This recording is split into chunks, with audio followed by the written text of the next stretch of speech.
Mungkin kajian doa sudah banyak, kajian wirid sudah banyak, tapi orang jarang membahas bagaimana mengenal zat yang kita mintakan doa itu. Jadi kita ini kurang mengenal dia sehingga sering meminta hal-hal yang di luar kepantasan seorang hamba minta kepadanya. Waqfil waqtil ladzi yurid la fil waqtil ladzi turid.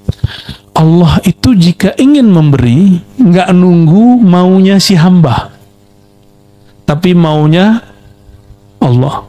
Nah, gimana cara mengkorelasikannya supaya nggak menunggu, supaya tidak menunggu? Gimana?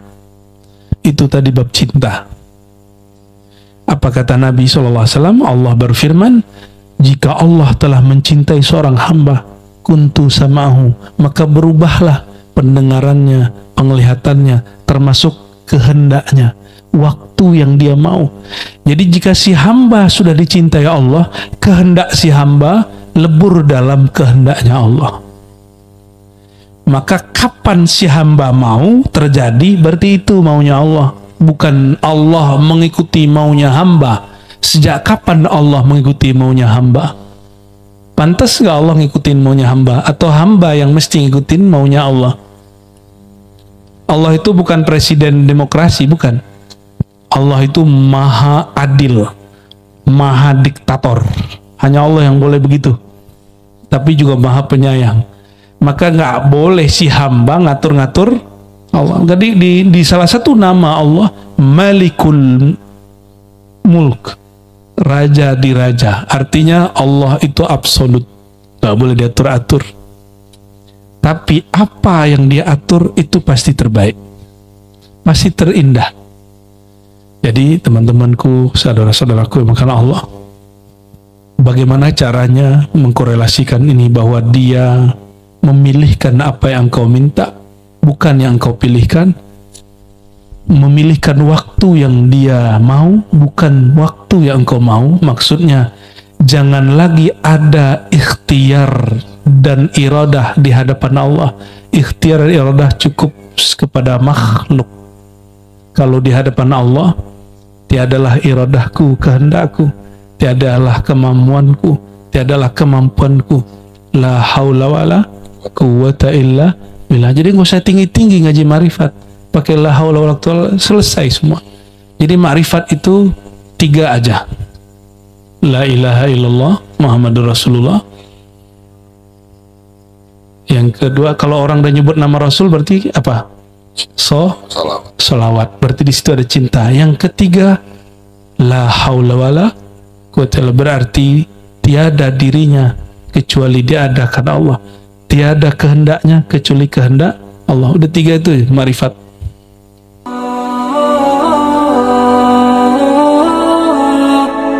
Ya. Ini kita buka kembali kitab Mu'ta'ilah, kitab yang saya bawa, Kashful Ghita an Hikami Ibn Atha'illah, karya Imam Al-Khatib Al-Waziri. Nah, kalau yang dipegang sama Ustadz Dawami ini Syarqawi dan Ibu Abbad, ya. Kitabnya masih itu kayak cacing gitu ya. Ya, kalau ini masih ada barisnya karena kitab baru. Itu muka dia kan lebih tua dari aneh kan. Jadi kitabnya jadul-jadul. Baik teman-teman semua, walaupun tadi sudah baca Fatihah, tadi Fatihah yang tadi untuk melengkapi syahadat, karena guru saya mengatakan Fatihah itu mahar rohani. Maka setiap kali wirid, setiap kali baca apapun, saya memulai dengan Fatihah. Sekarang Fatihah untuk diri kita sendiri dan imam yang akan kita baca kitabnya, dan tentunya untuk Nurul Mustafa Sayyidina Muhammad Sallallahu Alaihi Wasallam, untuk orang tua kita, guru-guru kita, semua panitia, semua pewakaf, ya, pewakaf tanah ini, dan siapapun yang berdonasi untuk membangun surau, sedikit pun yang mendonasikan waktunya, jasanya, semoga Allah menyampaikan rohaninya ke hadiratnya. Amin ya rabbal alamin. Al-Fatihah. Bismillahirrahmanirrahim. Ya alhamdulillah. Siratal ladzina an'amta 'alaihim ghairil maghdubi 'alaihim waladdallin. Amin. Ya. Syekh. Tafadhal. Bismillahirrahmanirrahim. Bisanadikumul muttasil ila al-Imam Ibn Athaillah Sakandari qala qaddasallahu sirrahu qala ijtihaduka fima dhumina laka wa taqsiruka fima tuliba minka dalilun ala intimasil basirati minka. Kesungguhanmu terhadap hal yang sejatinya telah dijamin untukmu dan ketidaksungguhanmu terhadap hal yang sejatinya dituntut untuk terbit dari dirimu itu merupakan bukti akan matinya mata hatimu.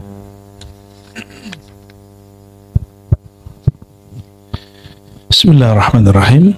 Ibn Athaillah menyindir kita semua yang menghabiskan waktunya lebih banyak di tempat bekerja, bahkan mungkin lebih banyak di jalan, karena hatinya galau dengan urusan yang sudah dijamin Allah. Ini bukan melarang bekerja, bukan, ini masalah konsep hati. Kerja aja, kena macet aja. Tapi yang berbeda dari Ibn Athaillah adalah apa keyakinan dirimu saat bekerja. Maka beliau kasih sindiran, apa katanya? Ijtihaduka, engkau bersungguh-sungguh mencari fima duminalak, apa yang telah dijamin bagimu. Rezeki sudah dijamin Allah belum, Bang Dik? Betul, rezeki sudah dijamin Allah. Sudah. Benar. Seyakin apa rezeki sudah dijamin Allah? Nah, ilmu yakin, ainul yakin, hakul yakin. Apa beda hakul yakin dengan ilmu yakin? Ilmu yakin kata orang kita percaya. Kalau ainul yakin kita lihat di depan mata. Kalau hakul yakin kita merasakannya. Sudah merasakan belum keajaiban rezeki? Sudah, bahwa rezeki tidak pernah tertukar. Ya, salah satu rezeki adalah jodoh. Jodoh gak akan ketukar. Jadi kalau orang yang kita suka jadi pasangan orang lain, jangan makan hati. Ya, yang aneh itu kopi cyanida kan rame lagi, Bang Dik. Ya. Itu kan urusan menyukai lawan jenis. Nah, ini menyedihkan sekali ya. Sudahlah rezekinya kurang pas, accident. Nauzubillah min dzalik. Termasuk anak itu rezeki. Ya. Dan itu sudah dijamin semua. Ya. Ijtihaduka fima dhaminalak, kesungguhanmu terhadap rezeki yang sudah Allah jamin bagimu. Wa taqsiruka, sedangkan engkau kurang serius. Bang Dik, tahajudnya ada nggak selama bekerja?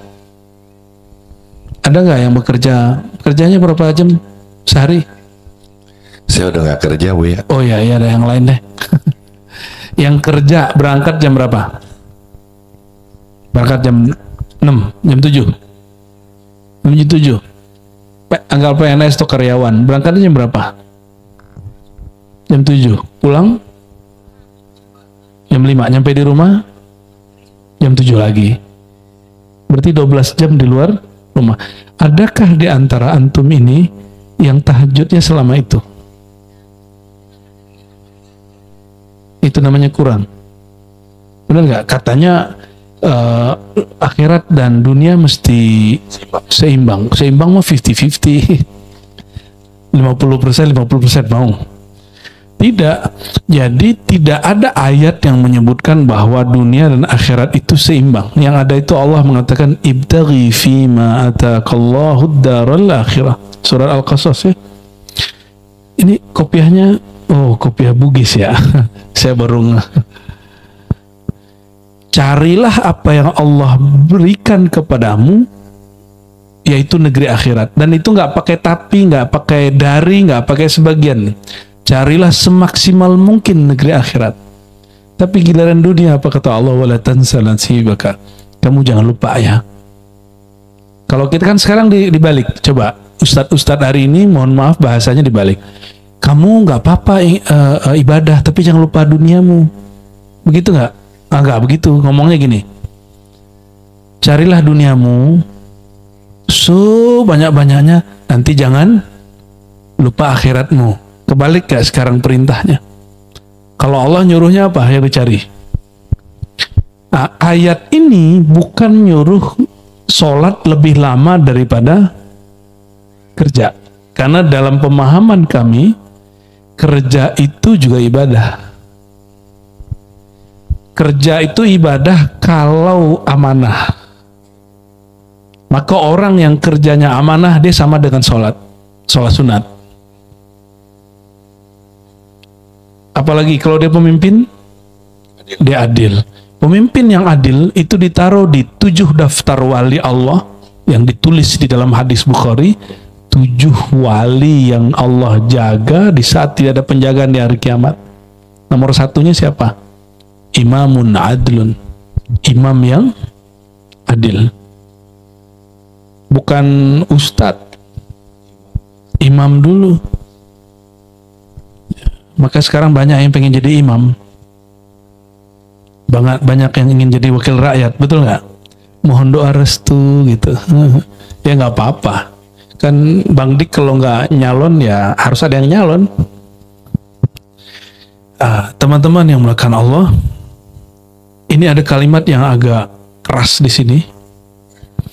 Orang-orang yang dia sungguh-sungguh dalam urusan mencari rezeki dunia, tapi tidak sungguh-sungguh dalam akhirat, dalilun alam timasil basir, tanda mata batinnya buta. Nah, jadi kalau ditanya, apakah mata batinku hidup? Jawabannya satu aja. Kamu lebih serius di depan TV atau di atas sejadah? Kamu lebih serius, maka harus diganti. Imam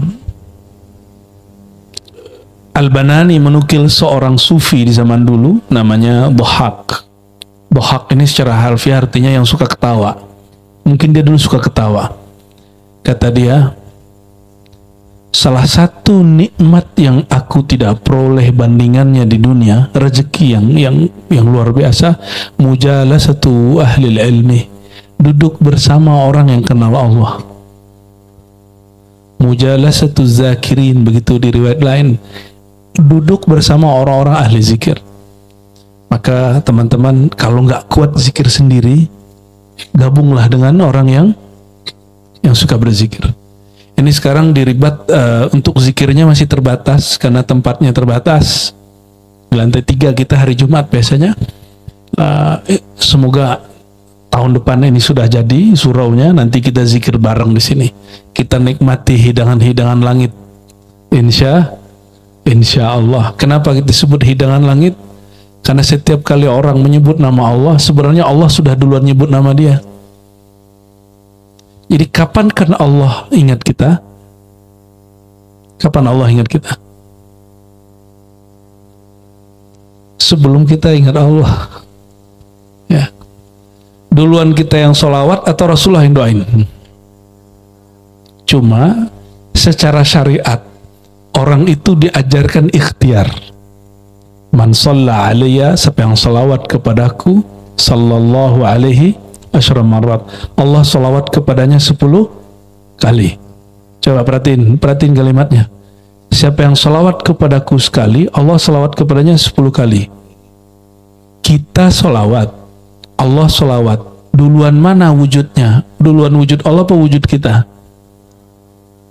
Dan Allah sekali sholawat, selama-lamanya sholawat.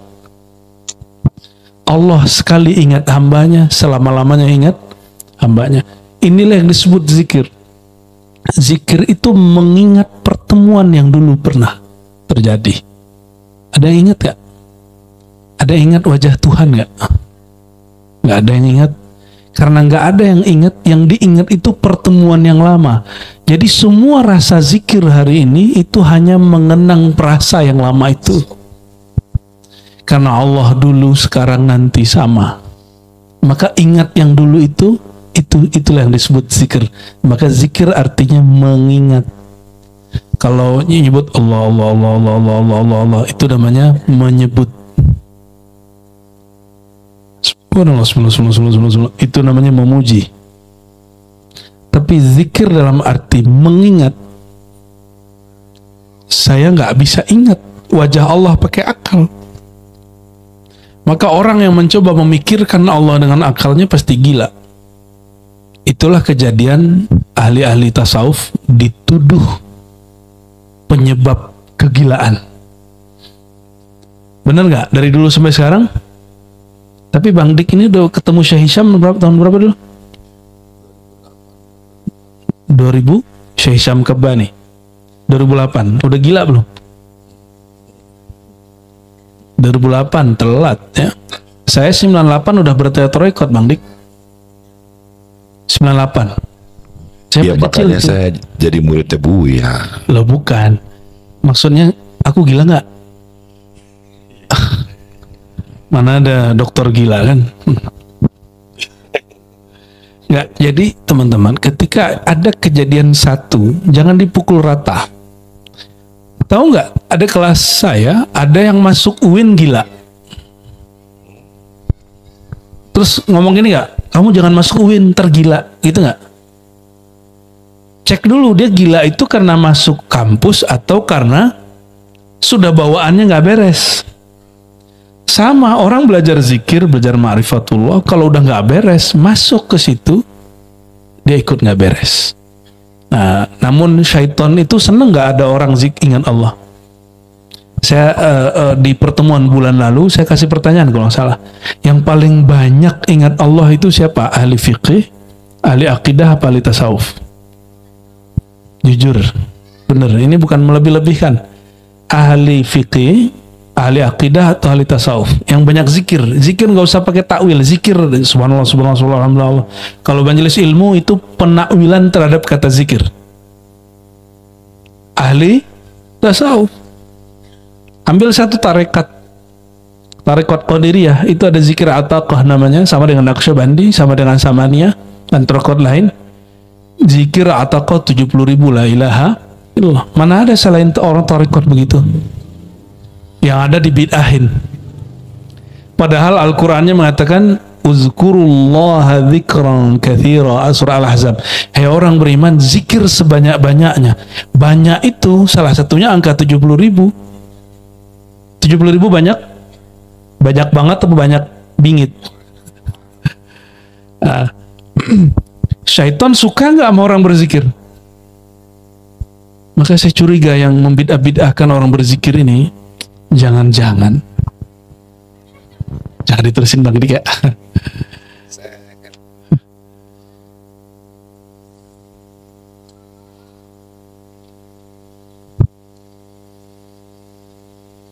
Dulu syaitan itu yang bernama Azazil pernah didatangi gerombolan malaikat lalu minta doa, wahai Azazil, doakan kami supaya selamat. Loh kenapa? Karena kami dapat kabar nanti ada malaikat yang membelot, kira-kira gitu kalau bahasa bebasnya. Apa kata Azazil? Saya doakan kalian istiqamah, saya doakan kalian dapat hidayah, tapi dia lupa sama dirinya sendiri. Allah yahdikum, semoga Allah memberi hidayahmu. Hadakumullah, semoga kalian dapat hidayah, tapi dia lupa mendoakan diri sendiri. Itu ngeri sekali. Dan ternyata terjadi, dia yang belot itu malah yang doain itu ya.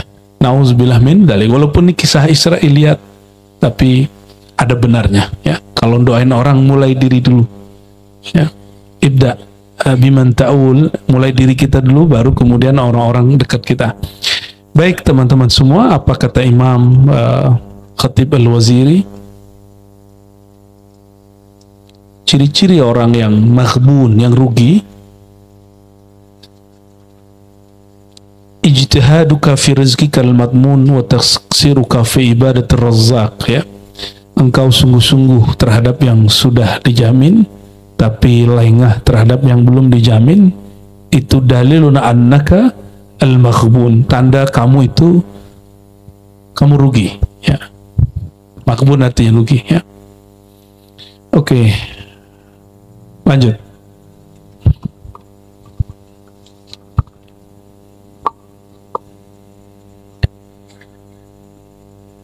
Al-hikmah as-sadisah, la yakun ta'akhuru amadil ata'i ma'al ilhahi fid du'a'i mujiban liya'sika fahuwa dhamina laka al-ijabah fima yakhtaruhu laka la fima takhtaru li nafsika wa fil waqti alladhi yurid la fil waqti alladhi turid. Jangan sampai terlambatnya datang pemberian Allah kepadamu sementara kamu telah bersungguh-sungguh dalam berdoa, menyebabkan lahirnya keputusasaanmu. Karena sejatinya Allah telah menjamin akan menjawab doa-doamu, tapi terhadap apa yang Allah pilihkan untukmu, bukan terhadap apa yang kamu pilihkan untuk dirimu, dan pada waktu yang Dia ingin, bukan pada waktu yang kamu inginkan.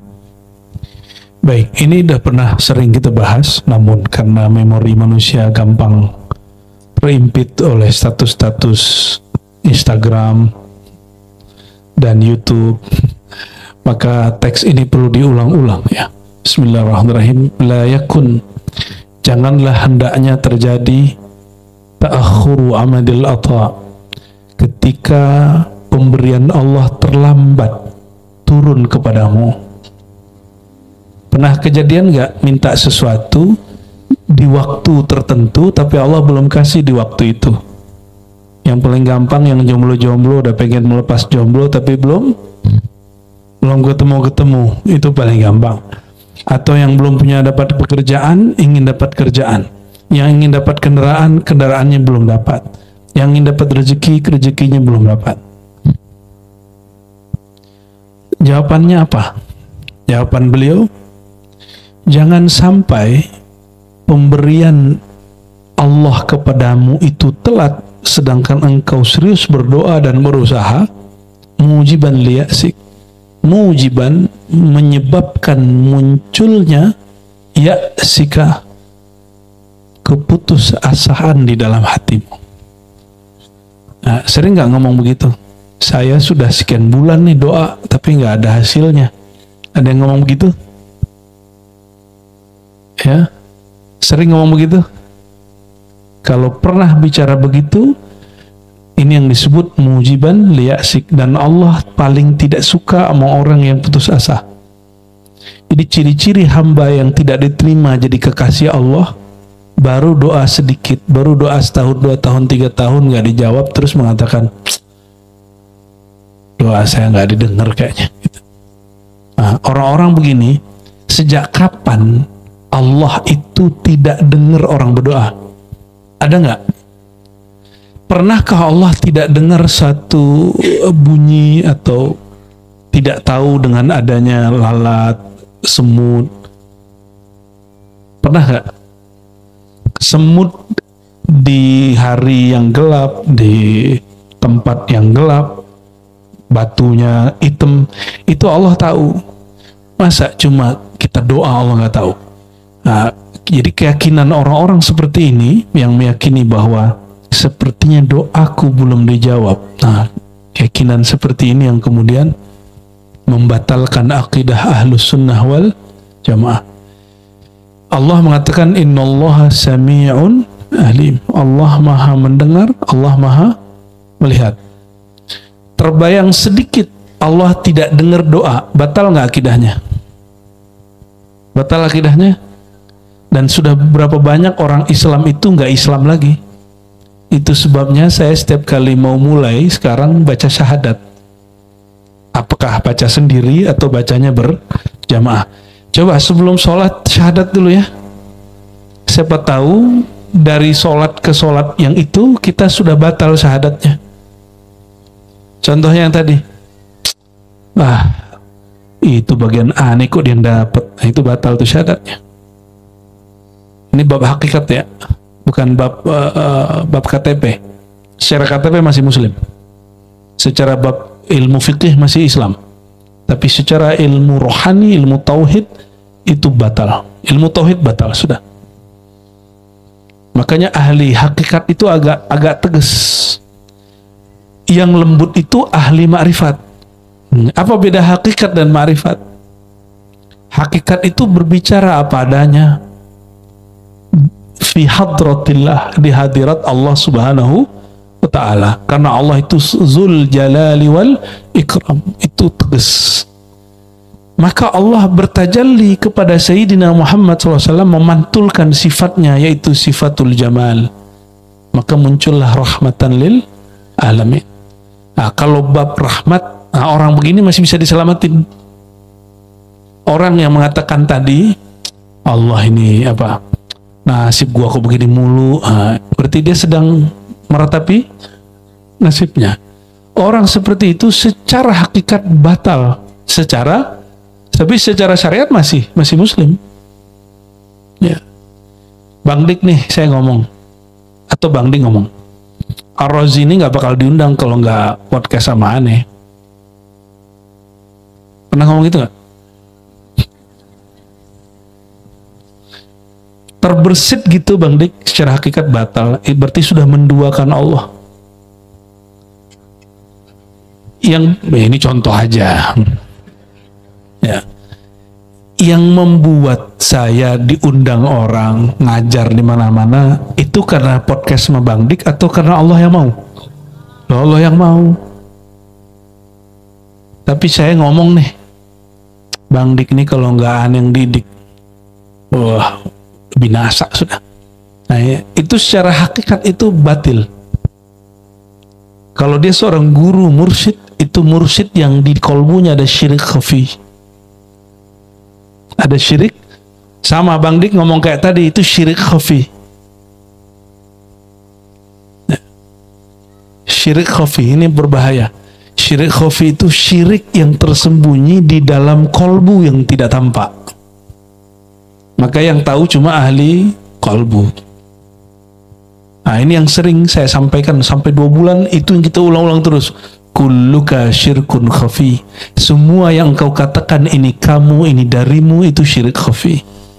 Kenapa engkau tidak mengatakan ini Allah, tapi Allah menyertakan aku di dalam perbuatannya? Baru benar itu. Ya.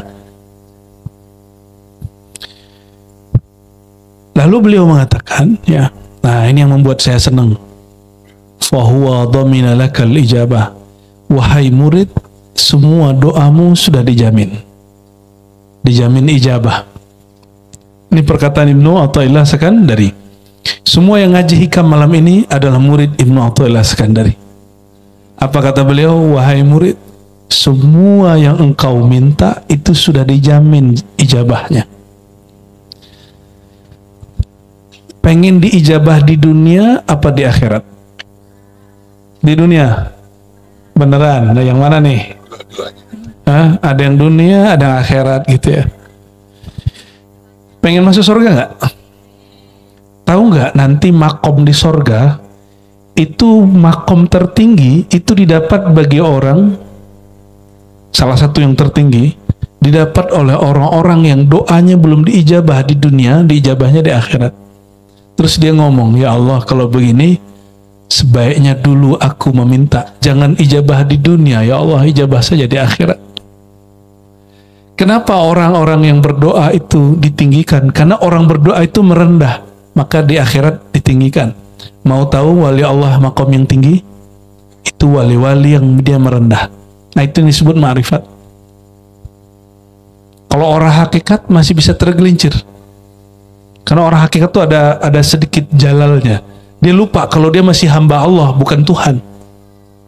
Jadi saya ketemulah seseorang yang ngomong gini, katanya ente ngaji ma'rifat tasawuf, kok masih sakit? Aneh, ngaji ma'rifat, nggak ada sakit-sakitnya, ngomong gitu. Itu matanya langsung belalak, itu udah nggak kayak manusia lagi. Kok ada kesombongan begitu? Itu kan jalalnya Allah. Nabi pernah sakit nggak? Kata orang kalau ngaji Nur Muhammad nggak bisa sakit-sakit. Bener nggak? Guru saya pakar Nur Muhammad, bahkan nama dia Nur Muhammad, sakit-sakit. Terus kok ada orang bilang Kalau orang sudah ngaji Nur Muhammad gak akan sakit-sakit. Bukan. Kalau orang ngaji Nur Muhammadnya baru sampai pada hakikat nur, dia akan merasa dirinya bukan dirinya lagi, sehingga dia nggak merasa sakit, padahal tubuh dia sakit. Sugesti begitu kuat memang. Ya, tiadalah diriku yang sakit, tiadalah badanku, tiadalah tubuhku, tiadalah tulangku kecuali Nur Muhammad. Hilang rasa sakitnya pada sugesti, tapi pada fisiknya sebenarnya dia masih sakit. Sugestinya yang kuat. Namun sugesti kuat bisa menyembuhkan badan juga. Nah, itu kehebatannya. Namun kalau ini terus terjadi, orang ngira, oh kalau ente punya kajian Nur Muhammad nggak akan sakit-sakit. Nggak begitu. Ada nabi yang sakit nggak? Nabi Ayub. Apa kurang nur Nabi Ayub? Ada yang lebih tinggi nurnya dari Nabi Ayub? Nggak ada. Ya. Katanya kalau wiridan nanti kaya. Di antara para nabi, tahu nggak antum, setelah Nabi Muhammad SAW yang paling banyak wirid itu Nabi Isa. Tapi Nabi Isa afqarul anbiya, nabi paling fakir, nabi paling miskin, nabi paling. Jadi bukan zikir itu sebenarnya yang bikin, ya. Jadi selama ini kan ada zikir pelaris, benar nggak? Bener, zikir pelaris. Remeh amat zikir untuk akhirat melariskan dagangan dunia yang cuma beberapa hari. Sekelas gak ini? Zikir untuk akhirat, nyebut nama Allah pemilik dunia dan akhirat. Antum gunakan zikir itu untuk melariskan dunia, supaya jebol jadi anggota legislatif, supaya jebol jadi wakil rakyat, jadi bupati, jadi remeh bener. Zikir itu abadi. Efeknya di sisi Allah. Kalau jadi wali kota berapa tahun? Jadi wakil rakyat berapa tahun? Ya. Terlalu remeh. Tapi boleh nggak minta dengan zikir dunia? Boleh. Secara ilmu hukum boleh. Tapi secara ilmu hakikat itu su'ul adab. Secara hakikat itu su'ul adab. Apa arti su'ul adab? Nggak sopan ente. Kalau secara ilmu hakikat itu orang nggak ngerti. Masa mutiara mau ditukar sama gundu? Mau ganti mutiara sama gundu? Mau? Nah, itulah nasib orang-orang yang wiridan untuk nyari dunia. Wiridan untuk nyari dunia. Jadi udah Bang Dik, wiridan aja, nggak usah untuk pelaris goa. Ya, nggak usah. Rezeki itu udah ada jalurnya. Nah, ketika orang zikir bukan lagi untuk pelaris, antum siap-siap bahagia. Mau bahagia? Jangan lagi zikir supaya lolos jadi wakil rakyat. Nggak akan bahagia. Orang zikir untuk hal-hal seperti itu karena dia menukar mutiara dengan gundu, maka dia rugi. Dan yang kedua, dia nggak akan bahagia. Setiap hari ngecek, ini gimana nih ya, katanya zikir ini bisa bikin laris. Cek ada nggak yang datang. Kalau gila rame langsung GR. Di sini Syirik Coffee muncul tuh, berkat aneh solawat kan rame. Pernah ngomong gitu? Berkat aneh zikir nih, awan nggak ada hujan gitu. Ada yang ngomong gitu nggak? Itu ente syirik khafi. Syirik khafi, syirik tersembunyi.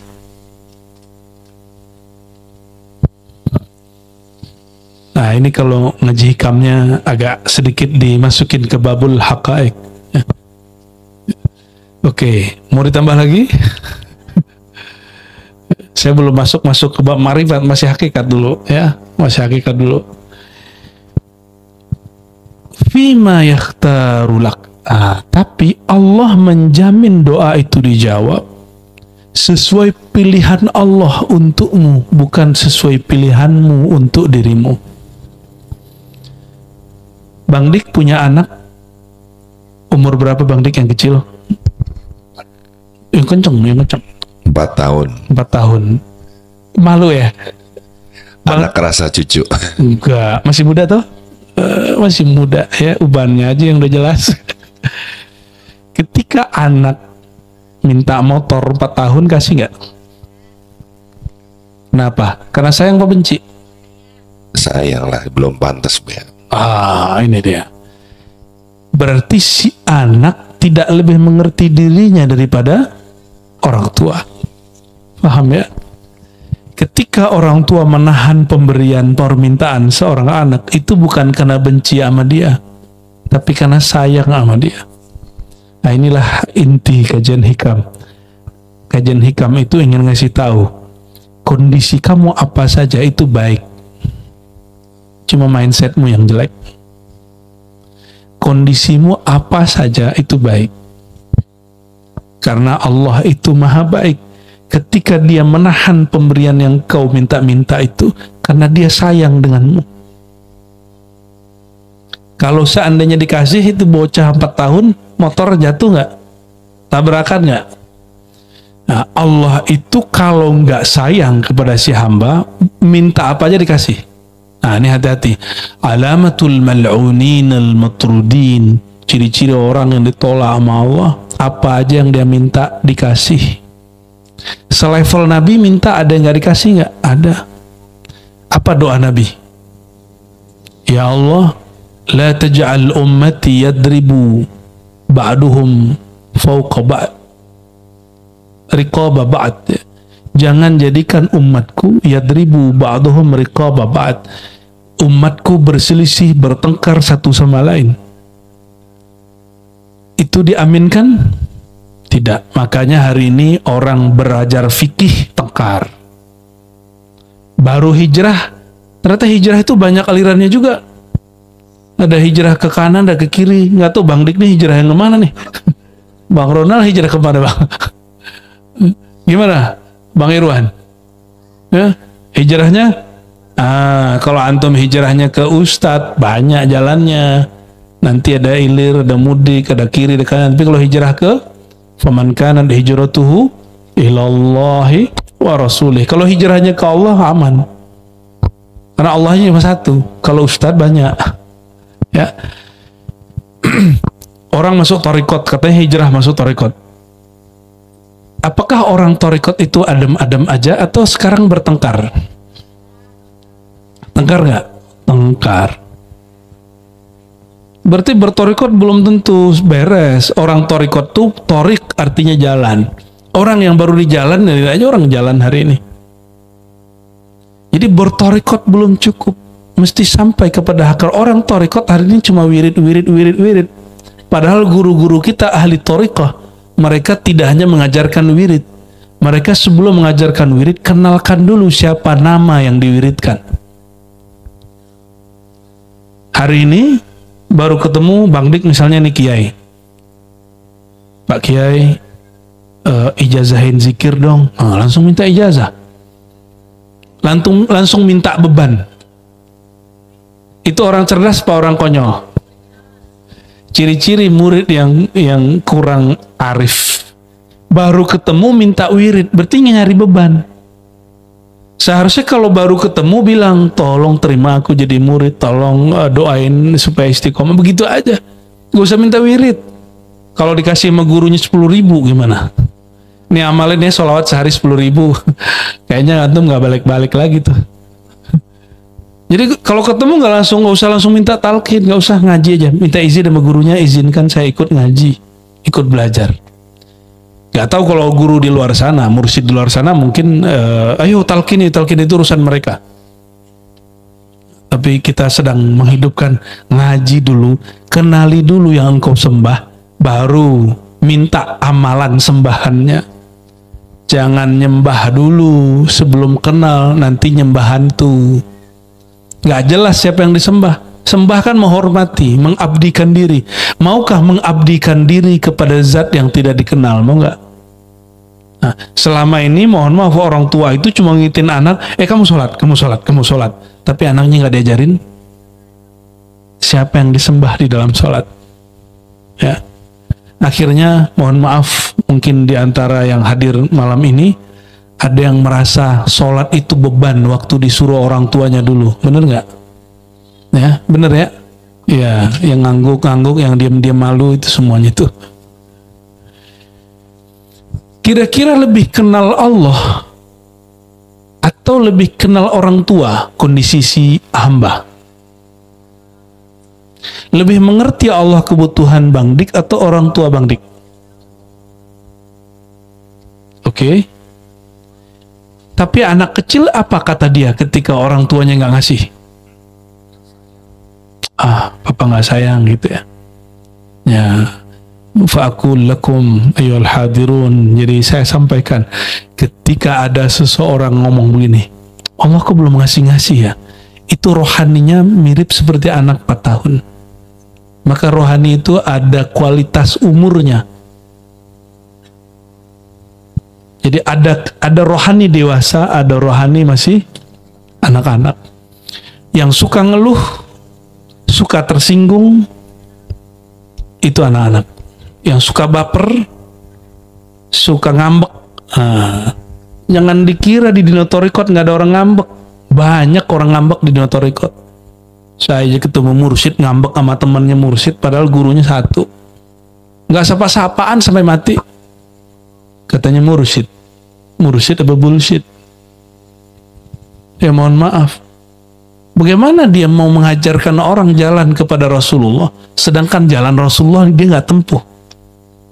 Dia nggak pernah nempuh jalan, terus dia mengajak orang ke situ. Tersesat nggak? Masih tersesat. Makanya banyak kiai-kiai dulu ngomong begini musim 2019. Yang nggak nyoblos coblosanku, bukan santriku. Nah, pernah dengar nggak dulu? Sejak kapan coblosan sama itu urusannya adalah urusan guru dan murid? Ya. Nauzubillah min dzalik ya. Mohon maaf jika ada yang tersinggung. Ya alhamdulillah.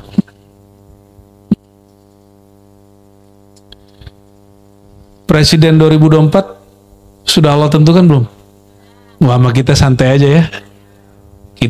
Jadi Allah sudah siapa yang menang sudah tahu? Siapa? Ya kitanya nggak tahu, tapi Allah sudah tahu. Ya sudah, ngapain repot-repot? Ya.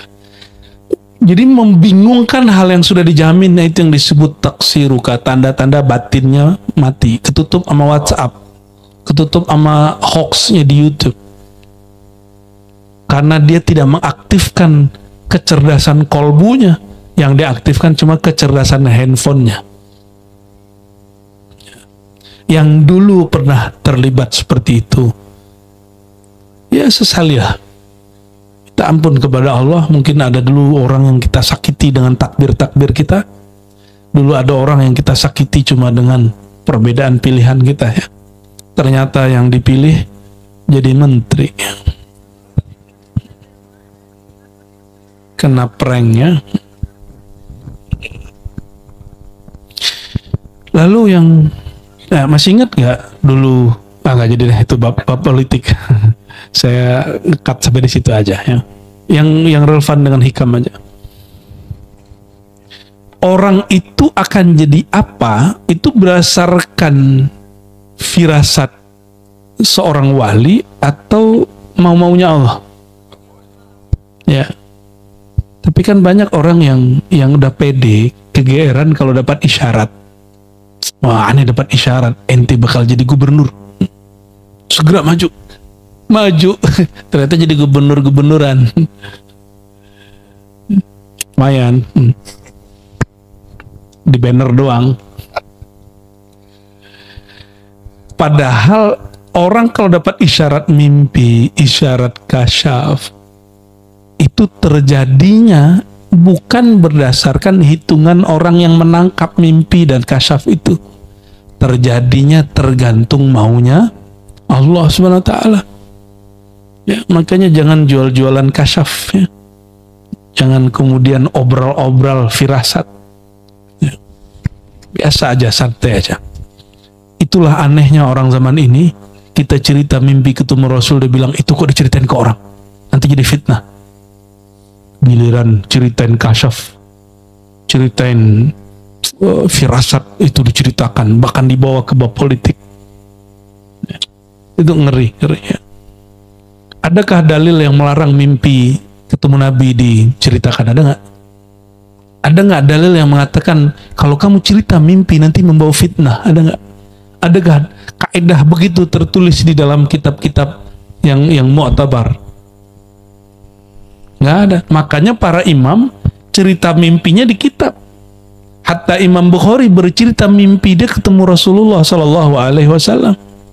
Bahkan beliau nulis di Sahih Bukhari kitab Ta'birur Ru'ya, dan ini sering saya sampaikan, bab tentang takbir mimpi. Tapi jangan GR dulu, mimpi itu cuma mubasyarat, cuma kabar gembira. Kalau dapat mimpi disuruh beramal, gak usah diamalin dulu, ya. Siapa yang bermimpi sesuatu, nanti ada seorang syekh atau seorang wali apa kayak kelihatan di mimpi ngasih ijazah amal, gak usah diamalkan dulu. Konfirmasi dulu kepada syekhnya, gurunya, mursyidnya. Nanti gurunya jika dia ahlul jazbah, ahlul ahwal mal maqamat, dia tahu ini syaitan atau bukan. Biiznillah, dengan izin Allah Subhanahu wa ta'ala. Ya. Lebih bagus ketemu jaga daripada ketemu mimpi. Mau nggak ketemu jodoh di mimpi? Ngapain? Mending ketemu jaga, nggak usah mimpi. Tapi kenapa hari ini orang kemudian menggebu-gebu ingin mimpi ketemu Nabi? Karena dia berpikir mimpi itu satu makom tinggi. Padahal mimpi itu disebut ahwal. Ahwal itu berubah-ubah, bukan makom. Yang tinggi itu makom, makom cinta. Orang kalau sudah cinta kepada Rasulullah pasti dikasih ahwal mimpi. Begitu. Ya. Jadi cintanya yang dikejar, bukan mimpinya yang dikejar. Hari ini gimana? Mimpinya yang dikejar. Nih amalan ini sekian kali nanti kamu mimpi ketemu Rasulullah. Saya yakin ulama yang ngomong begitu dia udah ngomong cinta sebelumnya, tapi videonya kan dipotongnya di situ. Ya, nggak sabar ngaji, pengen yang ujung-ujung doang, pengen yang beban-beban ya, kayak keranjingan wiridan ya. Pas sudah wiridan nggak dapat nanya, aku udah wirid kok nggak ketemu Nabi ya? Kayaknya mursyidnya kurang wusul nih. Dia nggak jelas, mursyid yang disalahin. Jadi Allah lah yang memilihkan apa yang kita minta. Saya minta kepada Bang Dik, misalnya Bang Dik ini jagonya apa nih? Bang Dik mengerti gambar. Saya bilang, Bang Dik, beliin dong ya yang itu. Kata Bang Dik, tunggu Ar-Razi, saya nanti pilihkan yang bagus karena saya ahlinya gambar. Kira-kira saya nolak nggak kalau saya ngerti Bang Dik lebih ngerti? Nggak nolak. Kenapa? Karena dipilihkan oleh yang maha, oleh orang yang lebih mengerti. Bagaimana jika yang memilihkan itu zat yang maha mengerti? Jadi PR kita selama ini, Bapak Ibu, saudara-saudariku, mungkin kajian doa sudah banyak, kajian wirid sudah banyak, tapi orang jarang membahas bagaimana mengenal zat yang kita mintakan doa itu. Jadi kita ini kurang mengenal dia sehingga sering meminta hal-hal yang di luar kepantasan seorang hamba minta kepadanya. Waqfil waqtil ladzi yurid la fil waqtil ladzi turid. Allah itu jika ingin memberi nggak nunggu maunya si hamba, tapi maunya Allah. Nah, gimana cara mengkorelasikannya supaya nggak menunggu, supaya tidak menunggu? Gimana? Itu tadi bab cinta. Apa kata Nabi SAW? Allah berfirman, jika Allah telah mencintai seorang hamba, kuntu sama'ahu, maka berubahlah pendengarannya, penglihatannya, termasuk kehendaknya, waktu yang dia mau. Jadi jika si hamba sudah dicintai Allah, kehendak si hamba lebur dalam kehendaknya Allah. Maka kapan si hamba mau terjadi, berarti itu maunya Allah. Bukan Allah mengikuti maunya hamba. Sejak kapan Allah mengikuti maunya hamba? Pantas gak Allah ngikutin maunya hamba? Atau hamba yang mesti ngikutin maunya Allah? Allah itu bukan presiden demokrasi, bukan. Allah itu maha adil, maha diktator. Hanya Allah yang boleh begitu. Tapi juga maha penyayang. Maka nggak boleh si hamba ngatur-ngatur Allah. Jadi di salah satu nama Allah, Malikul Mulk, Raja di Raja. Artinya Allah itu absolut, nggak boleh diatur-atur. Tapi apa yang dia atur itu pasti terbaik, pasti terindah. Jadi teman-temanku, saudara-saudaraku yang makan Allah, bagaimana caranya mengkorelasikan ini bahwa dia memilihkan apa yang engkau minta, bukan yang engkau pilihkan, memilihkan waktu yang dia mau, bukan waktu yang engkau mau. Maksudnya, jangan lagi ada ikhtiar dan iradah di hadapan Allah. Ikhtiar dan iradah cukup kepada makhluk. Kalau di hadapan Allah, tiadalah iradahku, kehendakku, tiadalah kemampuanku, tiadalah kemampuanku, la haula wala quwwata illa billah. Jadi nggak usah tinggi-tinggi ngaji ma'rifat, pakai la haula wala quwwata, selesai semua. Jadi ma'rifat itu 3 aja, la ilaha illallah Muhammadur Rasulullah. Yang kedua, kalau orang udah nyebut nama Rasul berarti apa? Salawat. Berarti di situ ada cinta. Yang ketiga, la haula wala quwwata illa, berarti tiada dirinya kecuali dia ada karena Allah. Tiada kehendaknya kecuali kehendak Allah. Udah 3 itu ma'rifat. Gampang? Nah, di situ nanti ada bismillah, ada subhanallah, itu tercakup semuanya dalam itu. Baik teman-teman, bukan Allah. Barangkali itu dulu, silakan Bang Dek.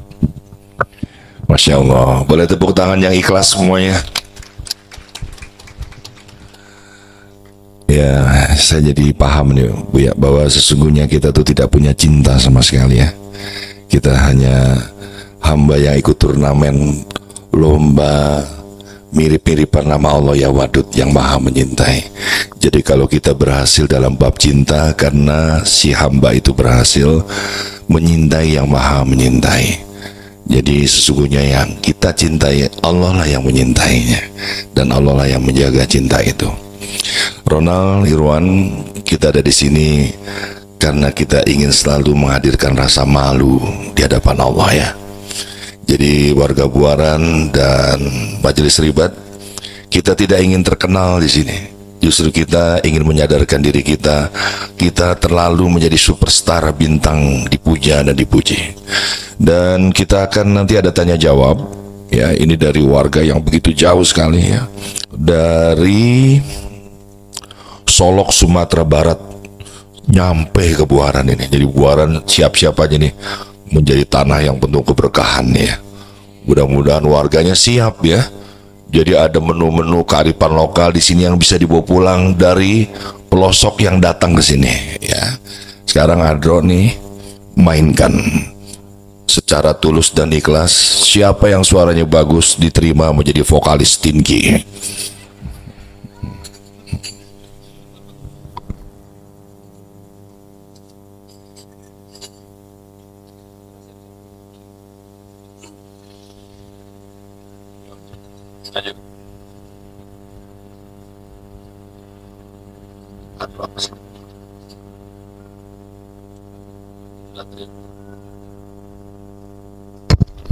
Kita tampilkan, inilah dia Hadro dari Majelis Ribat, namanya Badar Al-Madinah.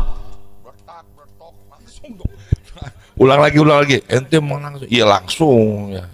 Ya udah deh.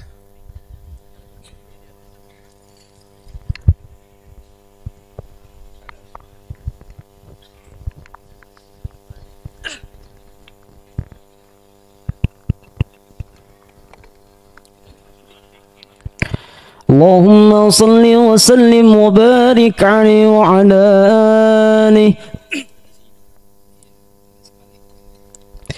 مولاي صل على حبيبك المصطفى سلم يا ربي على نبيك المجتبى سلم يا ربي على نبيك المجتبى مولاي صل على حبيبك المصطفى سلم يا ربي على نبيك المجتبى سلم يا ربي على نبيك المجتبى ولنمدح محمد أبو بكر الصديق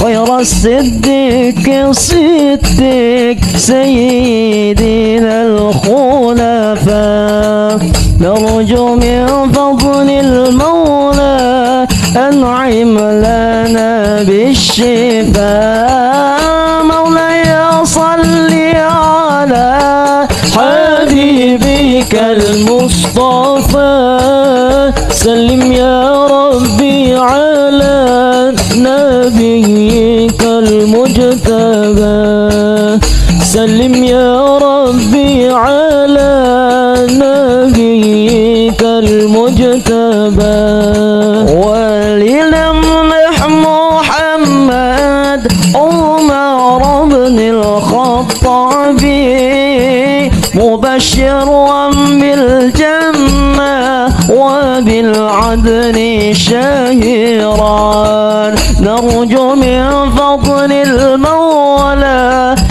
أصل به حالنا مولاي صل على حبيبك المصطفى سلم يا ربي على نبيك المجتبى سلم يا ربي على نبيك المجتبى ولنمدح محمد عثمان بن العفان كنز الحياة والإيمان ومشتكى ضعفاء نرجو من فضل المولى يقضي حوائجنا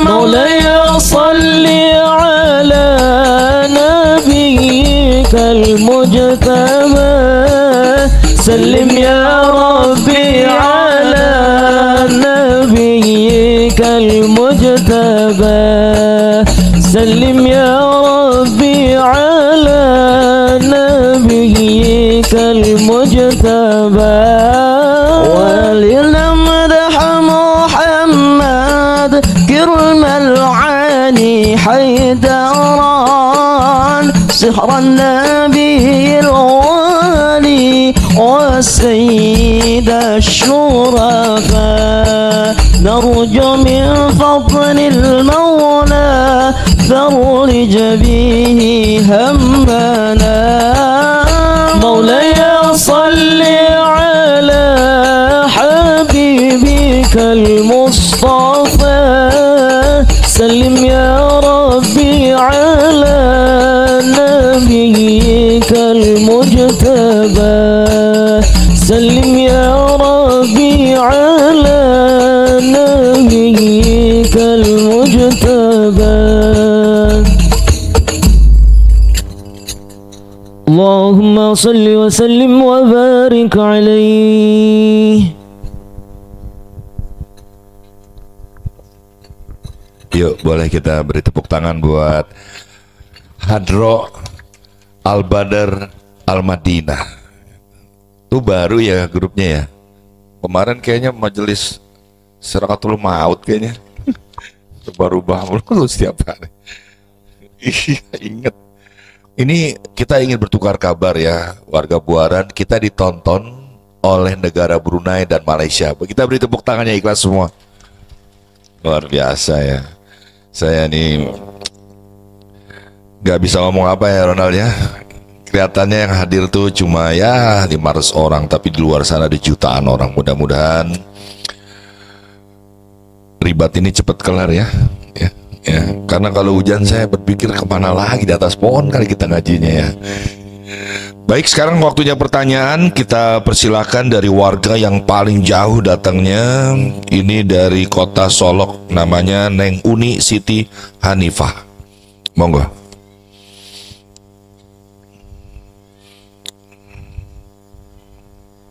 Ya.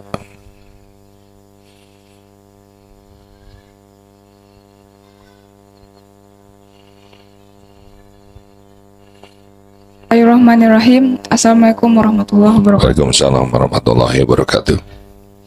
Sebelumnya saya izin memperkenalkan diri. Saya Siti Hanifah dari Kabupaten Solok Selatan, Sumatera Barat. Sebelumnya izin bertanya Abuya, mumpung kita masih di momen Maulid, saya minta mohon penjelasan dari Buya. Mohon penjelasan dari Abuya tentang arti cinta oleh sahabat terhadap Rasulullah SAW. Ada apa dan kenapa mereka sampai berucap fidaka abi wa ummi atau fidaka ruhi, demi Rasulullah SAW, keluarga hingga ruh mereka dipertaruhkan demi cinta kepada Rasulullah SAW. Sebegitu cintakah mereka kepada Rasulullah SAW, dan mengapa mereka mampu berucap demikian? Terima kasih. Terima kasih Uni. Mohon penjelasannya Abu ya. Langsung dijawab ya Bu ya. Setelah ini dari pertanyaan di majelisnya, silakan. Kirain online pertanyaannya, ternyata offline. Offline. Ya, Siti siapa tadi? Siti Aminah. Siti Hanifah. Hanifah, ya, Siti Hanifah. Saya ingat di Siti doang. Ya. Baik, Siti Hanifah. Kok bisa ya sahabat itu mengatakan, wahai Rasulullah, jiwaku, ayah ibuku, diriku, keluargaku adalah tebusan untukmu. Kok bisa ya? Karena ada satu riwayat, tapi ini riwayat ini hanya mempertegas. Lebih dari itu sebenarnya. La yu'minu ahadukum hatta akuna ahabba ilaih. Tidaklah sempurna, bahkan tidak sah iman kamu sampai aku lebih dia cintai daripada dirinya, daripada keluarganya, daripada hartanya, dan wanas ajmain, bahkan semua orang. Kok bisa Nabi ngomong begitu? Karena Nabi sudah ngerti orang yang di hadapannya itu udah kenal siapa hakikat beliau. Bang Dik sayang sama orang tua nggak? Sayang banget gak? Ya. Belum disebut berbakti kalau belum balas orang tua. Belum disebut benar-benar sayang kalau belum sayang kepada orang tua. Maka kalau orang sudah mengerti hakikat Nabi Muhammad SAW yang dibaca dalam kitab-kitab Maulid, bahwa Rasulullah SAW adalah Abul Arwah, ayahanda agung daripada semua ruh kita. Ini punya ruh nggak nih? Punya nyawa nggak? Ya. Jika tubuh dan alam ini dari nur Sayyidina Muhammad SAW, lalu ruh kita dari ruh Ahmad SAW, maka berarti mencintai beliau itu melebihi cinta kepada orang tua, karena beliaulah orang tua yang sejati. Maka gelarnya Nabi itu Bang Dik, Al-Ab Al-A'zam, Al-Ab Al-Akbar, atau Al-Ab Al-Hakiki, ayahanda hakiki yang agung. Kalau orang tua, ya mohon maaf, doain tuh paling urusan dunia. Semoga kamu sukses, kerjaannya banyak, dapat rezeki, paling gitu. Jujur aja punya orang tua. Tapi kalau orang tuanya udah kenal Allah, pasti doanya semoga kamu dunia akhiratnya selamat. Itu minimal.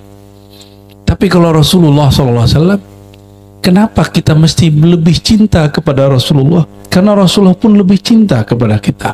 Lalu ada orang bertanya kepada seorang imam, bagaimanakah makom cintaku di sisi Rasulullah SAW? Apa jawaban si imam itu? Engkau seberapa cintakah dirimu kepada Rasulullah SAW? Mungkin nggak kita cinta kalau nggak kenal? Adakah orang mencintai yang dia nggak kenali? Nggak ada. Antum cinta ke guru, ini mohon maaf, itu hanya karena Allah menutupi sang guru dengan sifat-sifat Nabi Muhammad SAW. Makanya dalam hikam disebutkan laula jamalu sitrihi, kalau bukan karena keindahan sifat Allah yang Allah tajallikan ke Nabi Muhammad lalu dipancarkan kepada kita menjadi pakaian kita semua, maka antum bilang Ar-Razi apa gitu, Bang Dik apa, Dawami apa. Pujian-pujian itu bukan untuk kami. Itu adalah sifat Allah yang Allah kemudian jadikan cover daripada orang yang kita puji. Antum sekarang ini sama, ini kan cuma pakaiannya yang soleh ini, soleh-soleha. Di kamar kan belum tentu soleh. Di rumah kan belum tentu sesoleh ini, sepatuh ini duduknya. Tapi Allah kemudian tutupkan bijamali sitrihi, dengan keindahan nur Sayyidina Muhammad SAW. Maka kita semua orang nggak lihat, nggak mengakses aib kita ini. Ada yang akses aib kita nggak sempat. Maka kita senang sama guru yang bukan nabi pasti. Itu karena Allah tutupi dengan nur Sayyidina Muhammad SAW. Kira-kira cinta sama guru itu karena si gurunya atau karena Nabi Muhammad SAW? Kemarin saya nanya ke teman-teman kita di Ribat, kalian kalau saya keluar kota gelisah nggak? Hambar nggak? Iya, gitu. Itu baru sama saya loh. Rindu nggak ngaji? Rindu. Itu baru sama Ar-Razi yang bukan Nabi. Sebenarnya rindu itu bukan kepada pribadi Ar-Razi Hashim, tapi itu kepada orang yang disebut-sebut dalam kajiannya. Siapa yang sering-sering kita bahas dalam kajian kita? Sayyidina Muhammad SAW. Dan Allah izinkan lidah al-fakir yang hina, yang banyak noda ini, yang tidak soleh ini, yang tidak sopan ini, ikut membicarakan beliau. Maka lidah ini, wajah ini, badan ini, ilmu yang Allah titipkan ini sebenarnya adalah cover yang Allah berikan kepada kita yang asalnya dari nur Sayyidina Muhammad SAW. Jadi ketika kita merindukan guru, sebenarnya bukan guru itu yang dirindukan, tapi nur yang terbawakan di dalam dirinya. Tapi apakah ia sanggup memikul nur, atau sebenarnya nur itu yang memikul dia? Adakah orang sanggup memikul ilmu Nabi, atau sebenarnya orang itu sedang dipikul oleh Nabi Muhammad SAW? Karena kita diikut sertakan dalam tugas-tugas kenabian, maka kita dikenang orang, Bang Dik. Jadi bukan karena diri kitanya yang alim. Ama guru aja rindu. Gimana ama sang maha guru Nabi Muhammad Sallallahu Alaihi Wasallam. Ya. Dulu pernah pas pandemi saya hampir 5 bulan nggak ceramah kemana-mana, Bang Dik. Kata kawan-kawan pada gelisah. Mana nih kajiannya nggak muncul-muncul gitu. Itu baru ama Ar-Razi si pendosa. Gimana dengan Nabi SAW yang nggak pernah berdosa? Maka ketika Nabi Muhammad SAW disembunyikan waktu perang Uhud, jadi Nabi itu sudah hampir terbunuh karena ada seorang sahabat yang mirip dengan Nabi perawakannya, dia yang kemudian terbunuh. Lalu orang-orang mengira yang terbunuh itu Nabi Muhammad SAW. Berteriaklah kafir Quraisy, qutila Muhammad, Muhammad sudah terbunuh. Padahal Nabi disembunyikan di suatu tempat yang aman, tapi giginya sudah ada yang rusak, gusinya berdarah. Sallallahu Alaihi Wasallam. Itu sahabat-sahabat semuanya gelisah. Maka ada sahabat yang akan terbunuh cuma karena apa? Ingin nyelamatin Nabi. Ada tombak melayang bareng. Sahabat itu langsung berdiri depan Nabi jadi tameng, dan dia yang tersusuk. Begitu cinta, dan mereka lebih cinta Rasulullah daripada nyawanya. Bagi mereka, kalau aku mati, yang sedih cuma keluargaku. Jika Rasulullah yang wafat, maka alam semesta ini yang bersedih. Mereka segitunya. Maka Nabi SAW beri kaidah, kalau menurut ahli syariat, terjemahannya, kata Ibnu Hajar ini, Ibnu Hajar memilih terjemahan ini, la yu'minu ahadukum, tidak sempurna imanmu. Tapi menurut ahli haqiqah, tidaklah sah imanmu. Ibnu Hajar al-Asqalani menyebutkan dua makna ini, tapi dia memilih yang pertama karena lebih ringan, tidak sempurna. Tapi kalau saya pakai yang kedua, Bang, kamu belum disebut benar-benar beriman sampai menjadikan Nabi Muhammad SAW lebih kau cintai daripada dirimu sendiri. Dan tidak mungkin itu illa bima'rifati haqiqatihi. Dan itu tidak mungkin kecuali dengan mengenal hakikat kita ini siapa pada diri Nabi Muhammad SAW. Dan anugerah Allah pada beliau yang melimpah kepada kita apa, sehingga kita jatuh cinta kepada Nabi Muhammad harus lebih daripada cinta kepada yang lain. Ya, barangkali gitu. Adinda Siti Hanifah, ya. Baik Buya, terima kasih. Mudah-mudahan jelas ya. Dan ini pertanyaan dari online, dari Miftah Mukalal Pamulang. Assalamualaikum Abuya, izin, apakah ketika sudah tidak berguru karena tahu sisi manusia beliau, gibah, menjelekan orang lain, apakah ilmu yang beliau sampaikan dan diamalkan tidak berkah dan terputus sanadnya? Berhenti berguru. Ya, misalkan tiba-tiba saya berguru sama Buya, terus Buya tiba-tiba kawin sesuai lagi, ekspektasi gitu. Ya gitu ya.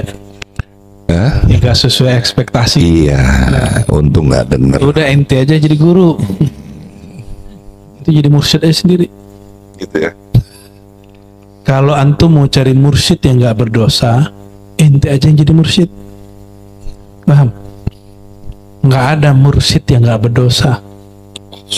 Mursyid yang nggak berdosa cuma Nabi Sallallahu Alaihi Wasallam. Cari aja Nabi, atau ente yang jadi Nabi.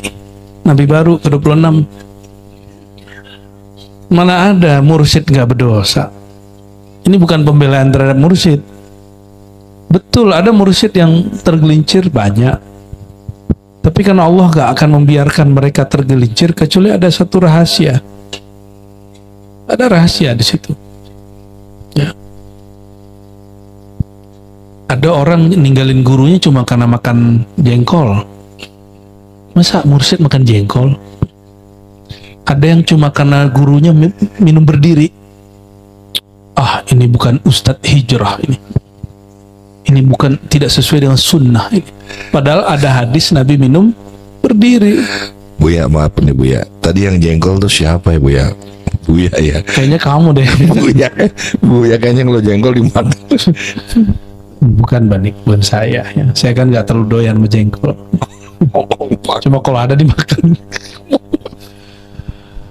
Bukan lagi bicarakan diri kita Bang Dik, tapi itu kejadian di banyak tempat. Ya. Tidak sedikit ya, murid itu membuat standar gurunya itu dengan standar dirinya. Ya, jadi kalau nggak sesuai dengan level dirinya, itu bukan mursyid aneh itu. Loh, kalau kayak gitu ente jadi mursyid, biar levelnya sesuai semua. Ya, gitu aja ya. Jadi ada orang yang bermursyid itu dengan nafsunya.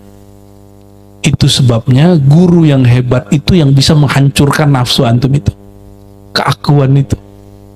Nah, itulah Sayyidina Al-Khidir alaihissalam. Nabi Khidir itu mampu menghancurkan keakuan Nabi Musa. Apa kata Nabi Musa? Ana a'lamun nas fil ard. Saya orang paling alim di bumi. Karena ini Nabi, yang ngajarin Nabi itu kontan, ngajarnya cash. Bunuh orang depan dia, rusak kapal depan dia, lakukan sesuatu yang aneh-aneh depan dia, cash semua. Ternyata Nabi Musa bilang, ini kok bisa begini, kok bisa begini. Pertanyaan kok bisa, disitulah Nabi Musa mengakui dirinya tidak tahu. Itu sekelas Nabi Musa loh. Ya. Lalu kenapa Nabi Khidir pisah sama Nabi Musa? Kata Nabi Musa apa? Kamu kan udah janji tidak ingkar. Sekarang kenapa kamu janji? Ya, ingkar. Kamu janji untuk tidak mempertanyakan. Kenapa sekarang mempertanyakan? Jadi kisah itu kenapa ditulis di surah Al-Kahf? Dan surah Al-Kahf itu dianggap surat penangkal Dajjal. Karena salah satu pola-pola penyelamat orang dari fitnatul Dajjal mengerti kisah Sayyidina Al-Khidir dan Sayyidina Musa alaihi wassalatu wassalam. Gak ngerti pola ini, kita terjebak. Nabi Khidir itu bicaranya apa? Hukum dia hukum apa? Hukum sir, batin dia. Maka dia mengatakan, ini bukan urusanku, bukan perintahku.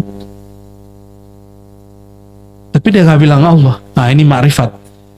Kalau orang pakai hukum hakikat, dia akan ngomong, yang bunuh tadi Allah. Itu hukum, maka orang berhakikat belum selamat. Orang berhakikat mesti naik satu level lagi, levelnya level ma'rifat. Di ma'rifatlah baru ada adab. Apa beda hakikat dan ma'rifat? Hakikat itu pengetahuanmu tentang kejadian sebenarnya. Itu hakikat. Yang mematikan si anak, yang merusak kapal, hakikatnya siapa? Nabi Musa apa? Nabi Khidir Pak? Hakikatnya. Zohirnya Nabi Khidir. Hakikatnya siapa? Allah.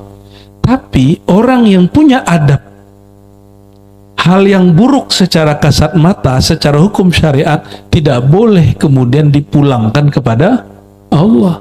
Apa kata Nabi Khidir? Ma fa'altuhu, tidaklah aku melakukannya dari urusanku amri. Begitu ayatnya kan? Padahal mudah loh, cuma ngasih nama. Fa'altuhu min amrillah. Beda tipis, lebih mudah malah bahasa Arabnya. Aku lakukan ini karena perintah Allah, kan lebih mudah. Pada hakikatnya yang membunuh itu Allah, kan gampang. Tapi adab Sayyidina Al-Khidir, inilah dua ilmu yang diajarkan ke beliau. Musa, tidak semua hal kamu tahu. Yang terlihat di kasat matamu belum tentu hakikatnya begitu. Tidak semua hakikat yang kamu tahu mesti kamu katakan. Nah, ini yang paling penting. Tidak semua hakikat yang kita tahu mesti kita nyatakan. Jadi ketika ada orang ngomong Muhammad itu Allah, itu orang jahilun murakkabun su'ul adab kepada Allah Subhanahu wa taala. Pernah dengar orang ngomong gitu?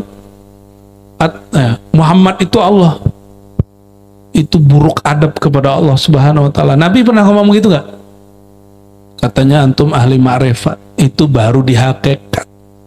Coba Nabi Khidir, apa sulitnya mengatakan yang membunuh itu Allah, yang merusak kapal itu Allah, yang naikin tiang itu Allah. Mudah. Jadi orang kalau baru berhakikat, dia nanti kena penyakit kibir. Inilah yang terjadi pada iblis, karena iblis itu ahlul haqa'iq. Apa kata salah satu riwayat dari iblis ini? Ditanya, kenapa engkau tidak mau sujud? Jawabannya apa? Yang bikin aku nggak sujud kan engkau juga ya Allah. Bener ya? Tapi itu su'ul adab.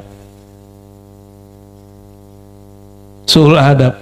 Yang diceritakan di Quran bagian-bagian yang masih indah-indahnya. Karena Al-Quran itu bab ma'rifat. Keselarasan antara bab ma'rifat dan syariat. Sehingga indah. Quran itu betul-betul indah. Nggak norak gitu.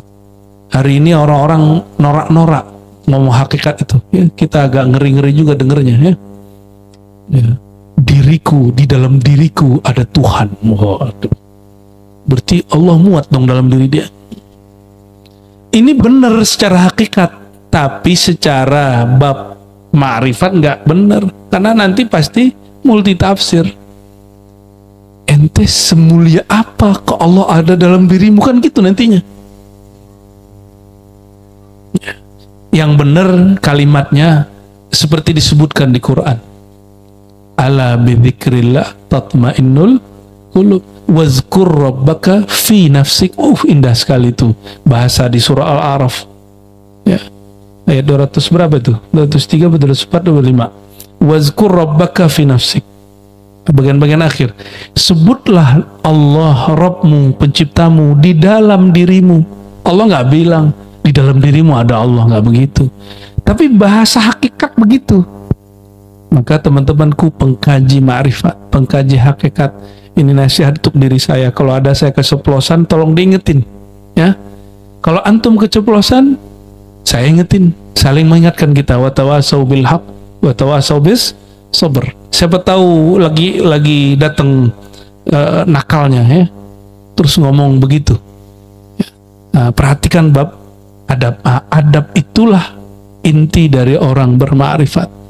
Maka yang dapat gelar al-arif billah, dia mengerti hakikat, dia mengenal Allah, dia musyahadah kepada Allah, memandang kepada Allah, tapi dia nggak membuka bahasa-bahasa begitu secara terbuka, secara vulgar. Pasti kemudian dikemas dengan beberapa ungkapan-ungkapan yang tidak vulgar lah ya.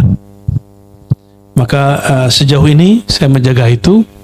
Semoga Allah tetap mengistiqomahkan. Jika ada yang sudah kelewat, saya minta ampun kepada Allah Subhanahu wa Ta'ala ya.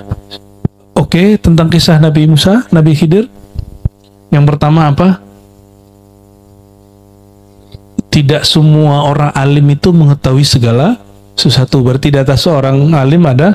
Yang kedua, tidak semua hakikat mesti diungkapkan. Nah, ini paling penting ya. Oke. Masya Allah, disitulah ya makanya marifat diletakkan di syariat, tarikat, hakikat marifat ya. Jadi marifat itu ilmu yang lebih tinggi dan lebih tinggi lagi, memperdalam kedalaman di mana Allah bersinggah sana, memiliki ridho. Banyak rahasia tabir-tabir yang belum terungkap di situ ya.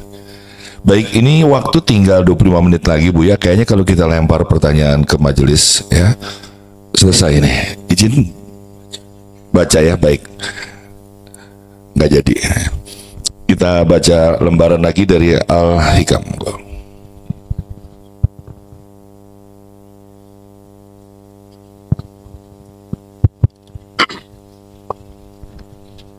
Bismillahirrahmanirrahim. Al-hikmatu as-sabi'ah.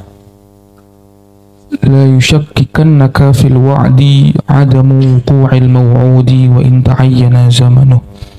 Li'alla yakuna dhalika qadhan fi basiratika wa ikhmadan li nuri sariratika. Jangan sekali-kali kamu ragu terhadap janji Allah apabila janji tersebut belum terjadi dan meskipun telah tertentu waktunya. Agar apa? Agar keraguan itu tidak menodai mata hatimu dan tidak memadamkan cahaya sarirahmu. Bismillahirrahmanirrahim. La yushakkikannaka fil wa'di. Janganlah kamu syak, kamu ragu. Jadi ada satu penyakit di dalam diri namanya syak. Syak wasangka, begitu bahasa Indonesianya, benar ya? Syak itu ragu. Ragu itu percaya tapi nggak full. Percaya tapi nggak full, itu masih ragu. Saya mau tanya, ragu nggak rezeki dijamin Allah? Sedikit aja, ya. Sedikit aja, ada sedagu sedikit. Ternyata yang terjadi itu salah faham. Orang mengira meyakini rezeki dijamin itu berarti nggak kerja. Nah, ini yang salah faham. Nggak ada urusannya. Bekerja itu urusan badan. Yang kita bicarakan bab kolbu. Orang yakin mau dia bekerja nggak bekerja itu urusan dia, tapi urusan dia sama Allah yakinnya itu. Makanya ada orang datang kepada Nabi, dia punya saudara nggak kerja tapi hadir di majelis Nabi. Yang nanggung makan saudaranya yang hadir di majelis Nabi siapa? Yang kerja ini. Apa kata dia? Wahai Rasulullah, yang hadir bersama engkau itu makan dari sakuku, dari pekerjaanku. Beban aja tuh orang, gitu ngomongnya. Apa kata Nabi? Tahukah kamu, jangan-jangan kamu dilebihkan rezeki oleh Allah karena saudaramu itu.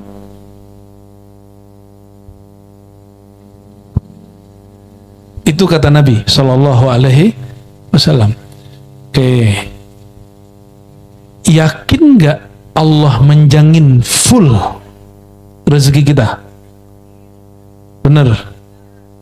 Sempatkah terpikir Allah lupa 1 detik 2 detik terhadap nasib kita?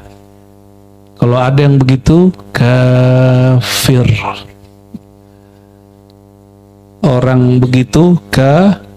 kafir, walaupun zahirnya masih Islam, asyhadu an la ilaha, tapi di mata Allah orang itu kafir. Ini bab hakikat. Di bab hakikat. Makanya Allah melalui lisan baginda Nabi Muhammad SAW itu ingin menurunkan, menyegarkan rohani supaya enggak syak. Gimana caranya?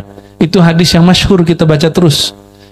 Jaddidu imanakum. Nabi bersabda, segarkan imanmu. Hari ini sudah berapa banyak menyebut lafaz la ilaha illallah? Sudah berapa? Sudah ada 100, 200, 1000, 2000, 5000? Belum ya? Pantesan imannya loyo. Kata Nabi, imanmu itu bisa usang. Jaddidu imanakum, segarkan imanmu. Lalu sahabat bertanya, bagaimana caranya? Perbanyak baca la ilaha illallah. Iman itu bab hakikat. Iman itu bab hakikat, bab sebenarnya. Maka bab iman ini agak pahit-pahit, manis pahit itu terus terang semua. Nah, oleh karenanya ditaruhlah lafaz la ilaha illallah itu di menu iman paling tinggi. A'laha qaulu la ilaha illallah. Iman tertinggi menunya adalah la ilaha illallah. Maka kalau ingin cari tahu kolbu orang paling seger, paling mantap, paling yakin, itu kolbu yang dipenuhi ma'rifat la ilaha illallah. Nah, lalu di ujung dikatakan, apa yang membuat kamu syak? Biasanya yang membuat seorang hamba, seorang pesuluk, seorang murid syak, ragu kepada Allah, apa yang dia minta terjadi tidak pada saatnya. Ingin jadi wakil rakyat, udah jor-joran, udah doa, udah umroh, udah haji, udah bagi-bagi baksos, ternyata nggak kepilih. Ini contoh. Kira-kira itu kejadiannya ada nggak? Ada. Banyak apa? Banyak banget. Hah? Dimintain pulang lagi, itu stres namanya tuh. Jadi apa yang membuat seseorang kemudian goyang? Nah, karena dia syak. Dia syak. Nah, orang kalau sudah syak, ragu, siap-siap nanti wudhunya lama tuh. Hati-hati kalau yang wudhu lama tuh penyakit ragu. Itu ragu kecil. Ini latihan bagi yang wudhunya berulang-ulang.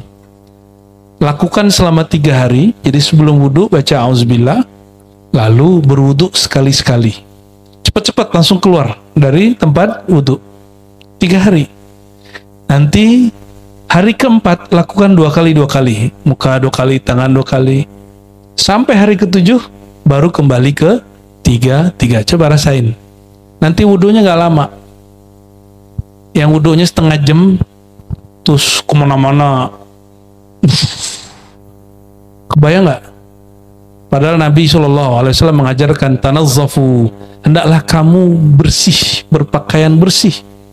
Nabi itu kalau dilihat di riwayat-riwayatnya itu nggak seperti yang kita bayangkan tentang yang orang ceritakan tentang Nabi.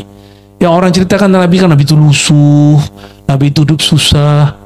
Saya yakin ini yang bercerita begini nggak kenal Rasulullah SAW, nggak membaca hadis-hadis Nabi dengan detail. Nabi itu bajunya rata-rata impor. Tapi dulu nggak ada itu apa Zara itu nggak ada, ya apa tuh H&M gitu nggak ada, apa Uniqlo nggak ada, nggak ada. Apalagi merek-merek luar itu ya, apa tuh merek-merek yang harga kaos itu 3 juta, 30 juta, ada begitu kan? Nabi itu bajunya ada yang begitu modelnya. Pantas nggak? Pantas banget, beliau adalah kekasih raja, raja. Tapi beliau walaupun begitu nggak mau pakai sutra dan emas, kecuali campuran, sutranya campuran. Pernah Nabi pakai emas lagi sholat, itu Nabi ngelirik emasnya. Habis sholat itu emasnya dilelang gratis. Siapa yang mau dibagi langsung? Ada nggak orang kayak Nabi begitu hari ini? Orang yang suka ngasih itu orang kaya apa miskin? Orang yang ngasih dari yang punya apa dari ketiadaan? Hah? Sorry, dia ngasih yang punya atau dia nggak punya? Berarti Nabi itu berpunya atau enggak? Saking suka ngasihnya, karihil mursalah, seperti angin masuk ke angin tuh lewat begitu aja. Nabi itu kalau dapat rezeki secepat masuk, secepat itu keluar. Maka nggak kedetek kayaknya seperti kayak orang hari ini yang numpuk-numpuk hartanya. Itu maksudnya. Jadi kalau kayak gitu Nabi itu kaya apa miskin?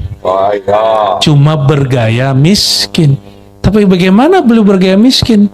Bajunya dari Bahrain, jubahnya dari Rum, sarungnya dari Yaman, syalnya dari Habasyah, ya, gamis atasnya dari Mesir. Di zaman itu belum ada pesawat, belum ada apa-apa, orang bawanya itu unik sekali itu, bawanya serba manual. Kayak gitu miskin atau kaya? Ya, maka nggak ada namanya dalam nama Nabi al-miskin gitu, nggak ada nama Nabi itu al-miskin. Cuma beliau berdoa, ya Allah jadikan gayaku gaya orang miskin. Orang miskin itu lebih penyabar, dihina nggak marah. Tapi kalau orang OKB, orang kaya baru, disalib dikit marah. Ya, apa loh? Ya. Kita punya motor nih, Bang Dik, disalib sama mobil, marah.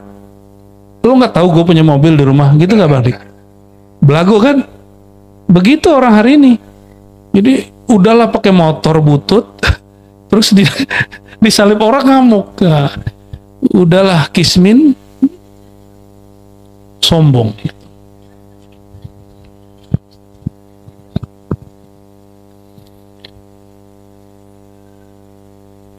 Apabila seorang hamba sedikit saja ada ragu di kolbunya, apa yang terjadi?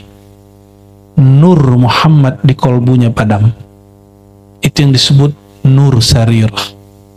Nur di dalam sirmu padam. Ragu nggak? Maka orang ragu kepada gurunya, itu nur dia dengan gurunya udah putus, udah habis nggak? Ya. Dan nasib orang yang begitu kemanapun berguru akan sama. Ini kabar buruk buat antum yang suka merendahkan guru-gurunya. Mau punya 1000 guru akan sama, nasibnya sama. Dia akan mencari titik kesalahan gurunya, dan itu membuat dia putus asa. Makanya dia bilang, ente jadi mursyid aja, ya, biar nggak usah nyari kesalahan orang lain, supaya nyari kesalahan diri sendiri aja. Ya, bermursyid kok malah nunggu salahnya mursyid, itu gimana ceritanya?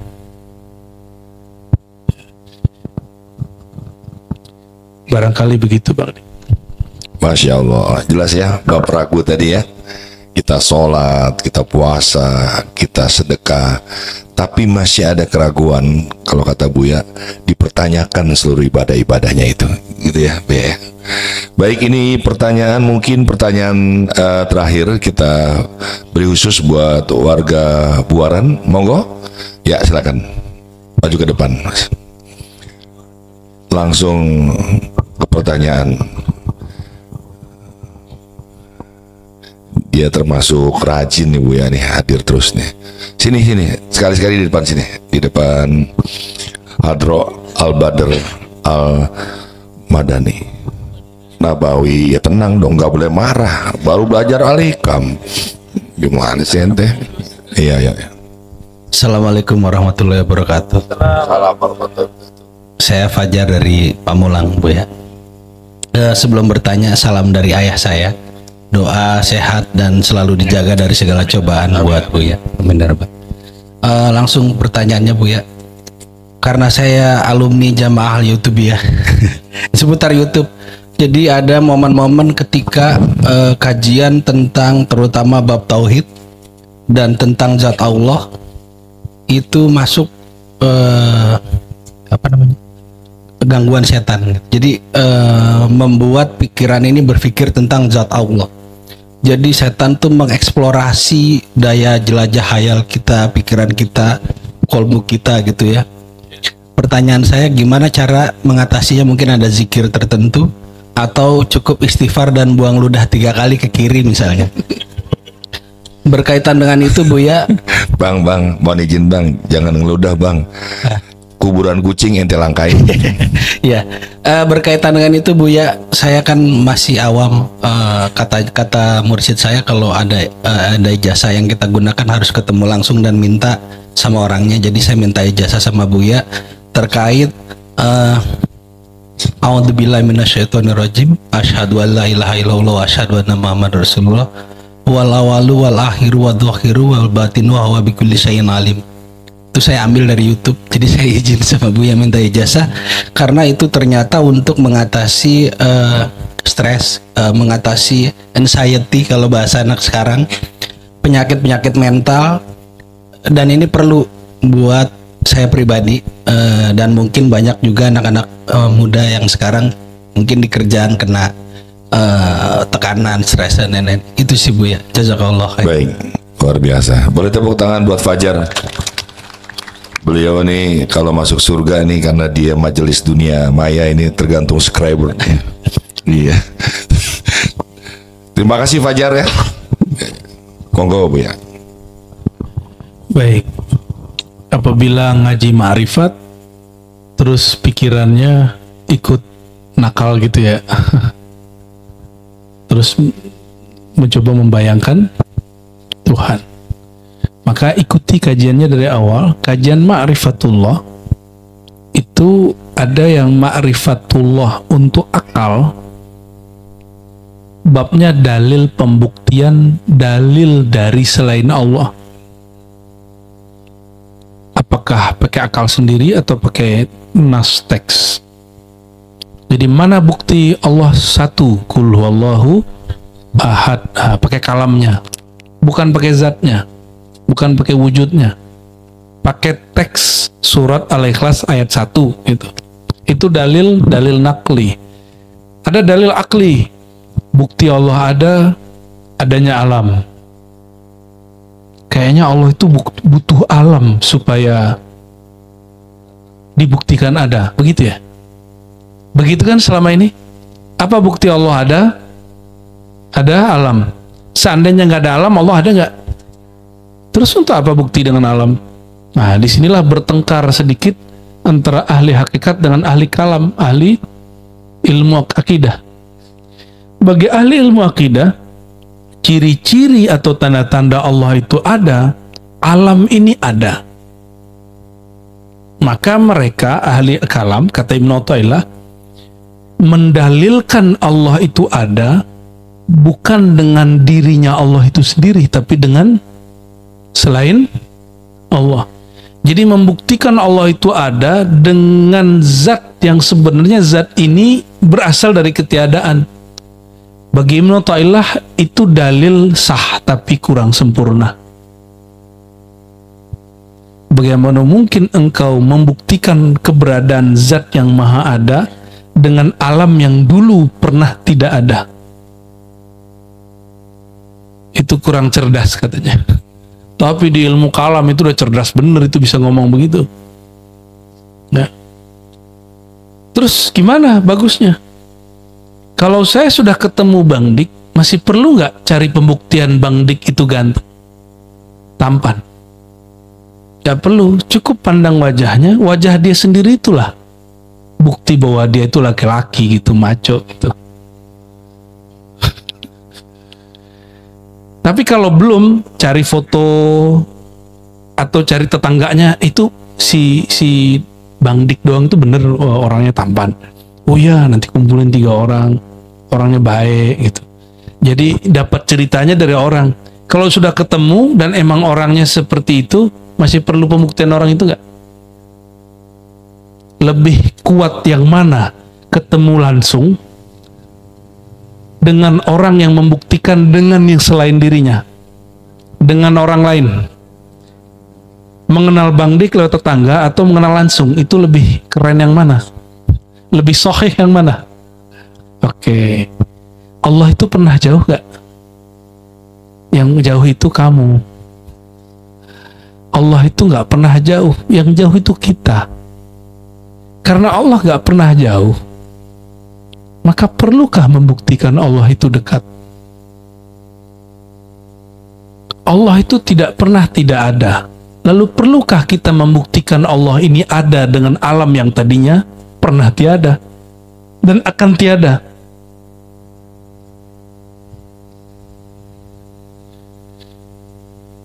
Apakah bukti Allah ada itu kolbu kita bergetar gitu? Kalau kolbu nggak getar berarti Allah nggak ada. Sebut nama Allah hati bergetar, itu tanda iman, bukan tanda Allah ada. Beda nggak? Idza dzukirallah, jika disebut nama Allah, wajilat qulubuhum, bergetar hati orang beriman. Itu tanda ada iman di kolbumu, bukan tanda Allah ada.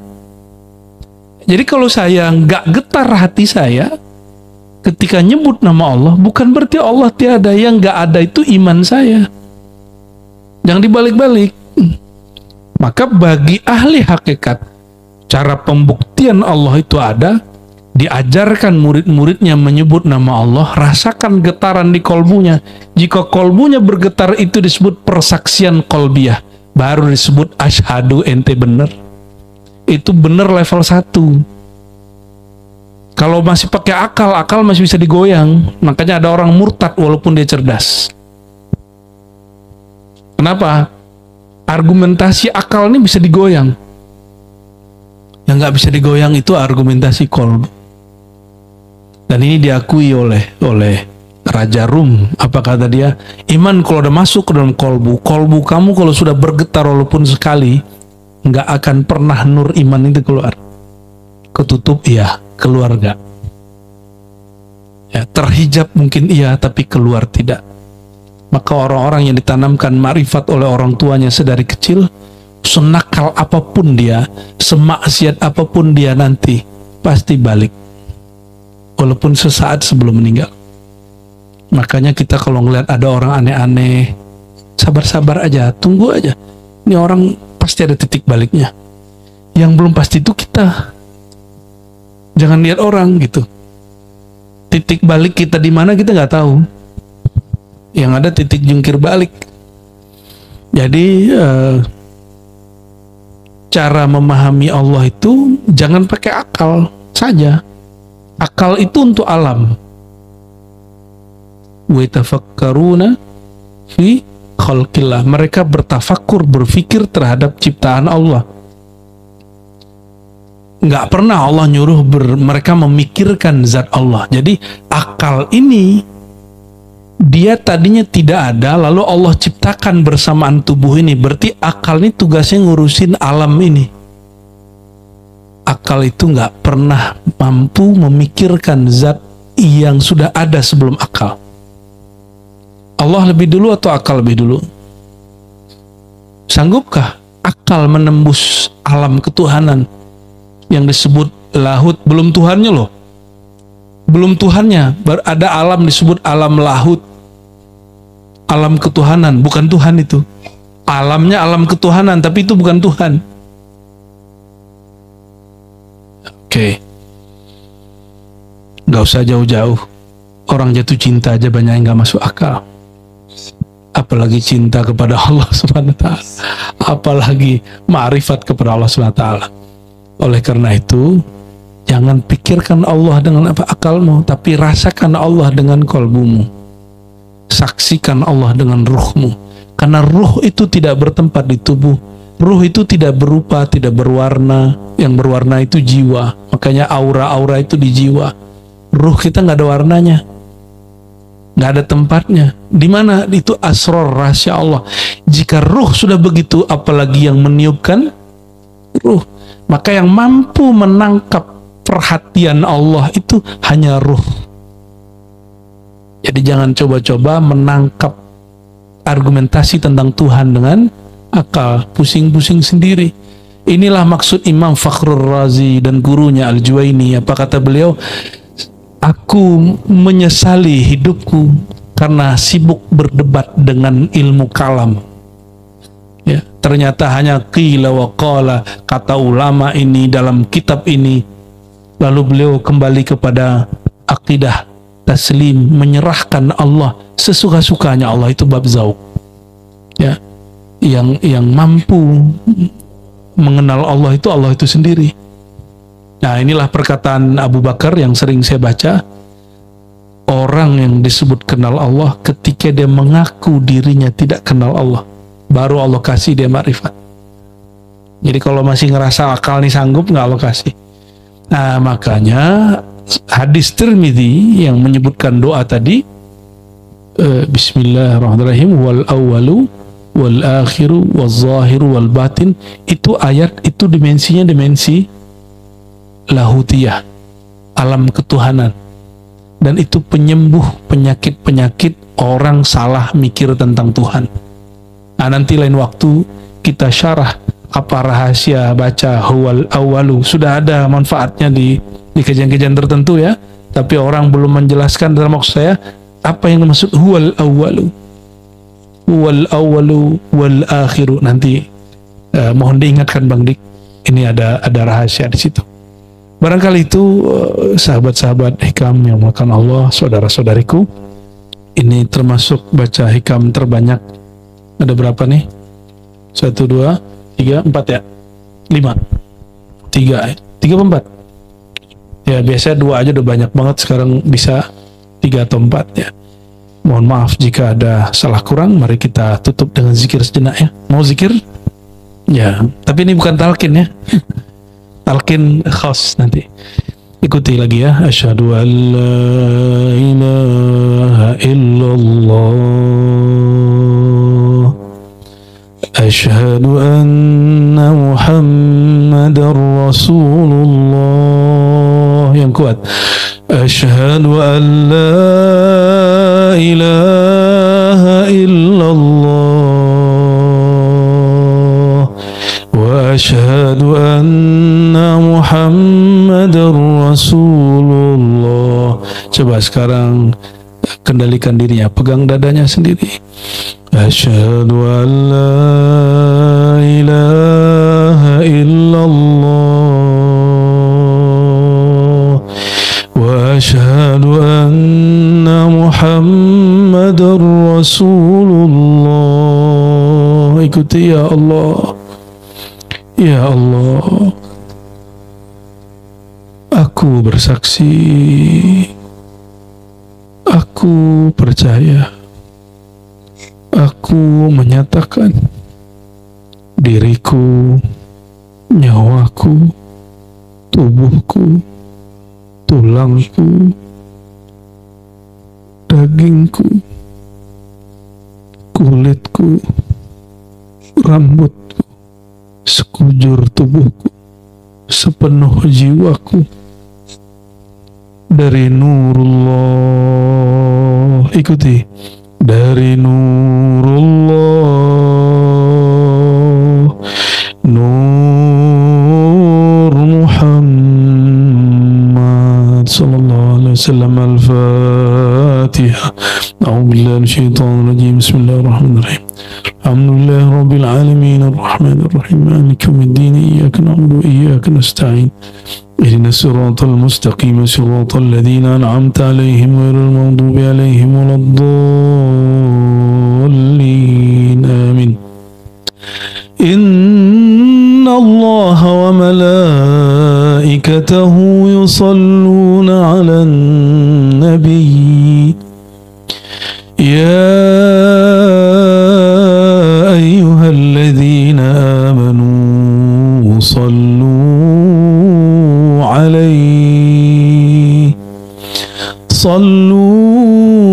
'alaihi wa sallimu taslima. Labbaik Allahumma salli wa sallim wa barik alaihi. Allahumma salli ala Sayyidina Muhammad. Ikuti. Allahumma salli ala Sayyidina Muhammad. Ya Allah, sampaikan juga ya Allah rahmatmu, salammu yang kau limpahkan kepada kami sampai kepada ruhaniah baginda Nabi Muhammad SAW. Ya Allah, sampaikan juga ya Allah salam dari kolbu kami yang bernoda penuh dosa kepada kolbu beliau yang penuh dengan cahaya, dari tubuh kami yang banyak maksiat kepada tubuh mulia beliau yang penuh dengan keramat dan mukjizat, dari ruh kami yang terhijab kepada ruh beliau yang langsung engkau tatap. Allahumma ya Allah, salli wa sallim wa barik alaihi wa ala alihi. As-salatu wassalamu alaik. As-salatu wassalamu alaik. As-salatu wassalamu alaika ya sayyidi ya Rasulullah.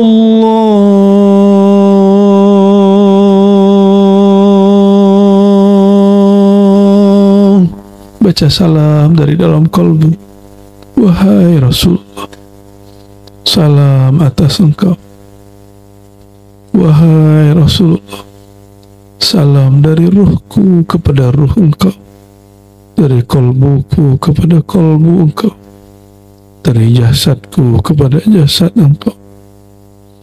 Assalatu wassalamu alaika ya sayyidi ya abati ya baruhi ya habib Allah.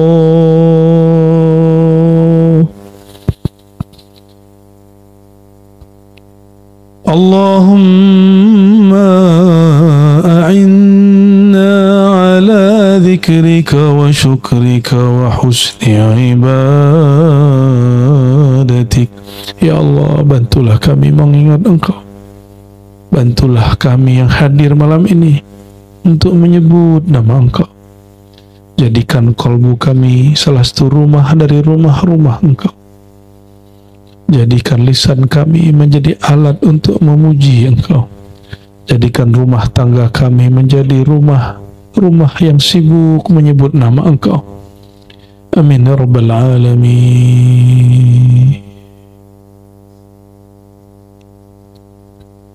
A'udzu billahi minasyaitonir rajim. Bismillahirrahmanirrahim. Allahumma ya Rahman ya Rahim ya Karim ya Azim. Salli ala abdika wa rasulika nabil ummi wa ala alihi wa sahbihi wa sallam. Allahumma ya Allah, yang maha mendengar, yang maha melihat, yang maha tahu apa yang sedang kami kerjakan, yang maha tahu ya aliman bidati sudur, yang maha tahu goresan hati kami. Engkau maha tahu ya Allah, jika di hati kami ada niat yang buruk, mohon diluruskan menjadi baik.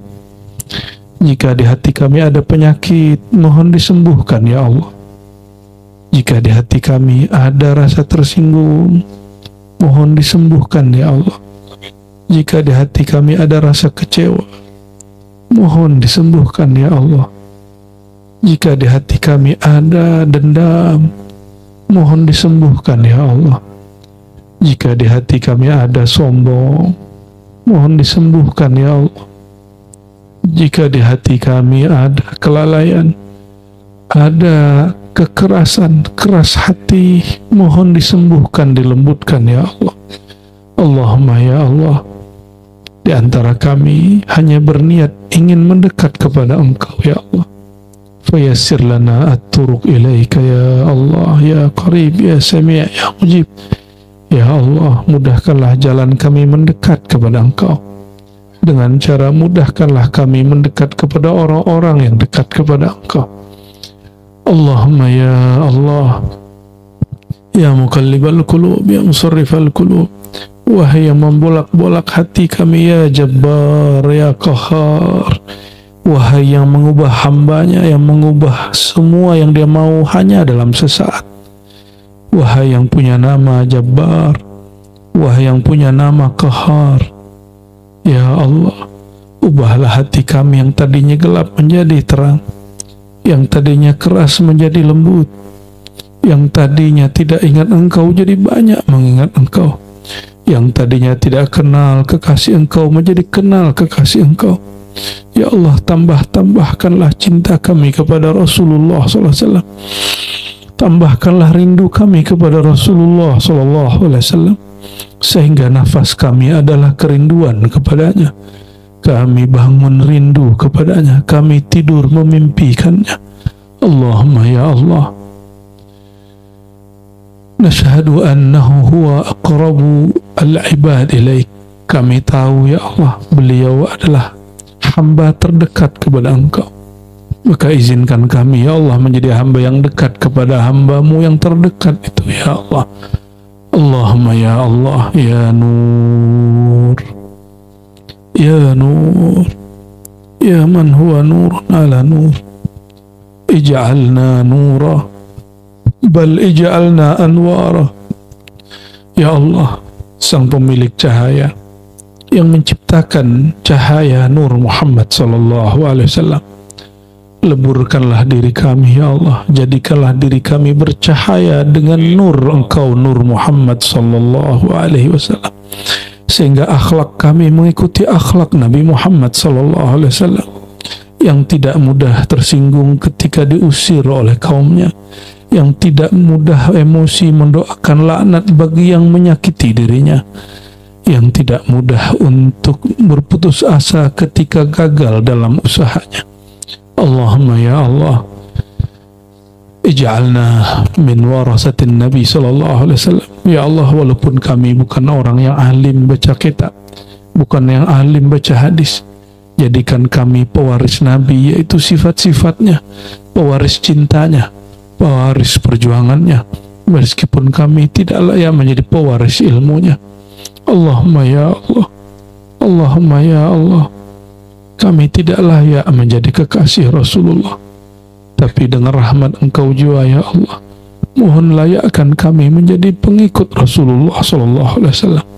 Ya Allah, jadikan khidmat kami, lelah kami betul-betul menambah cinta kepada Rasulullah sallallahu alaihi wasallam.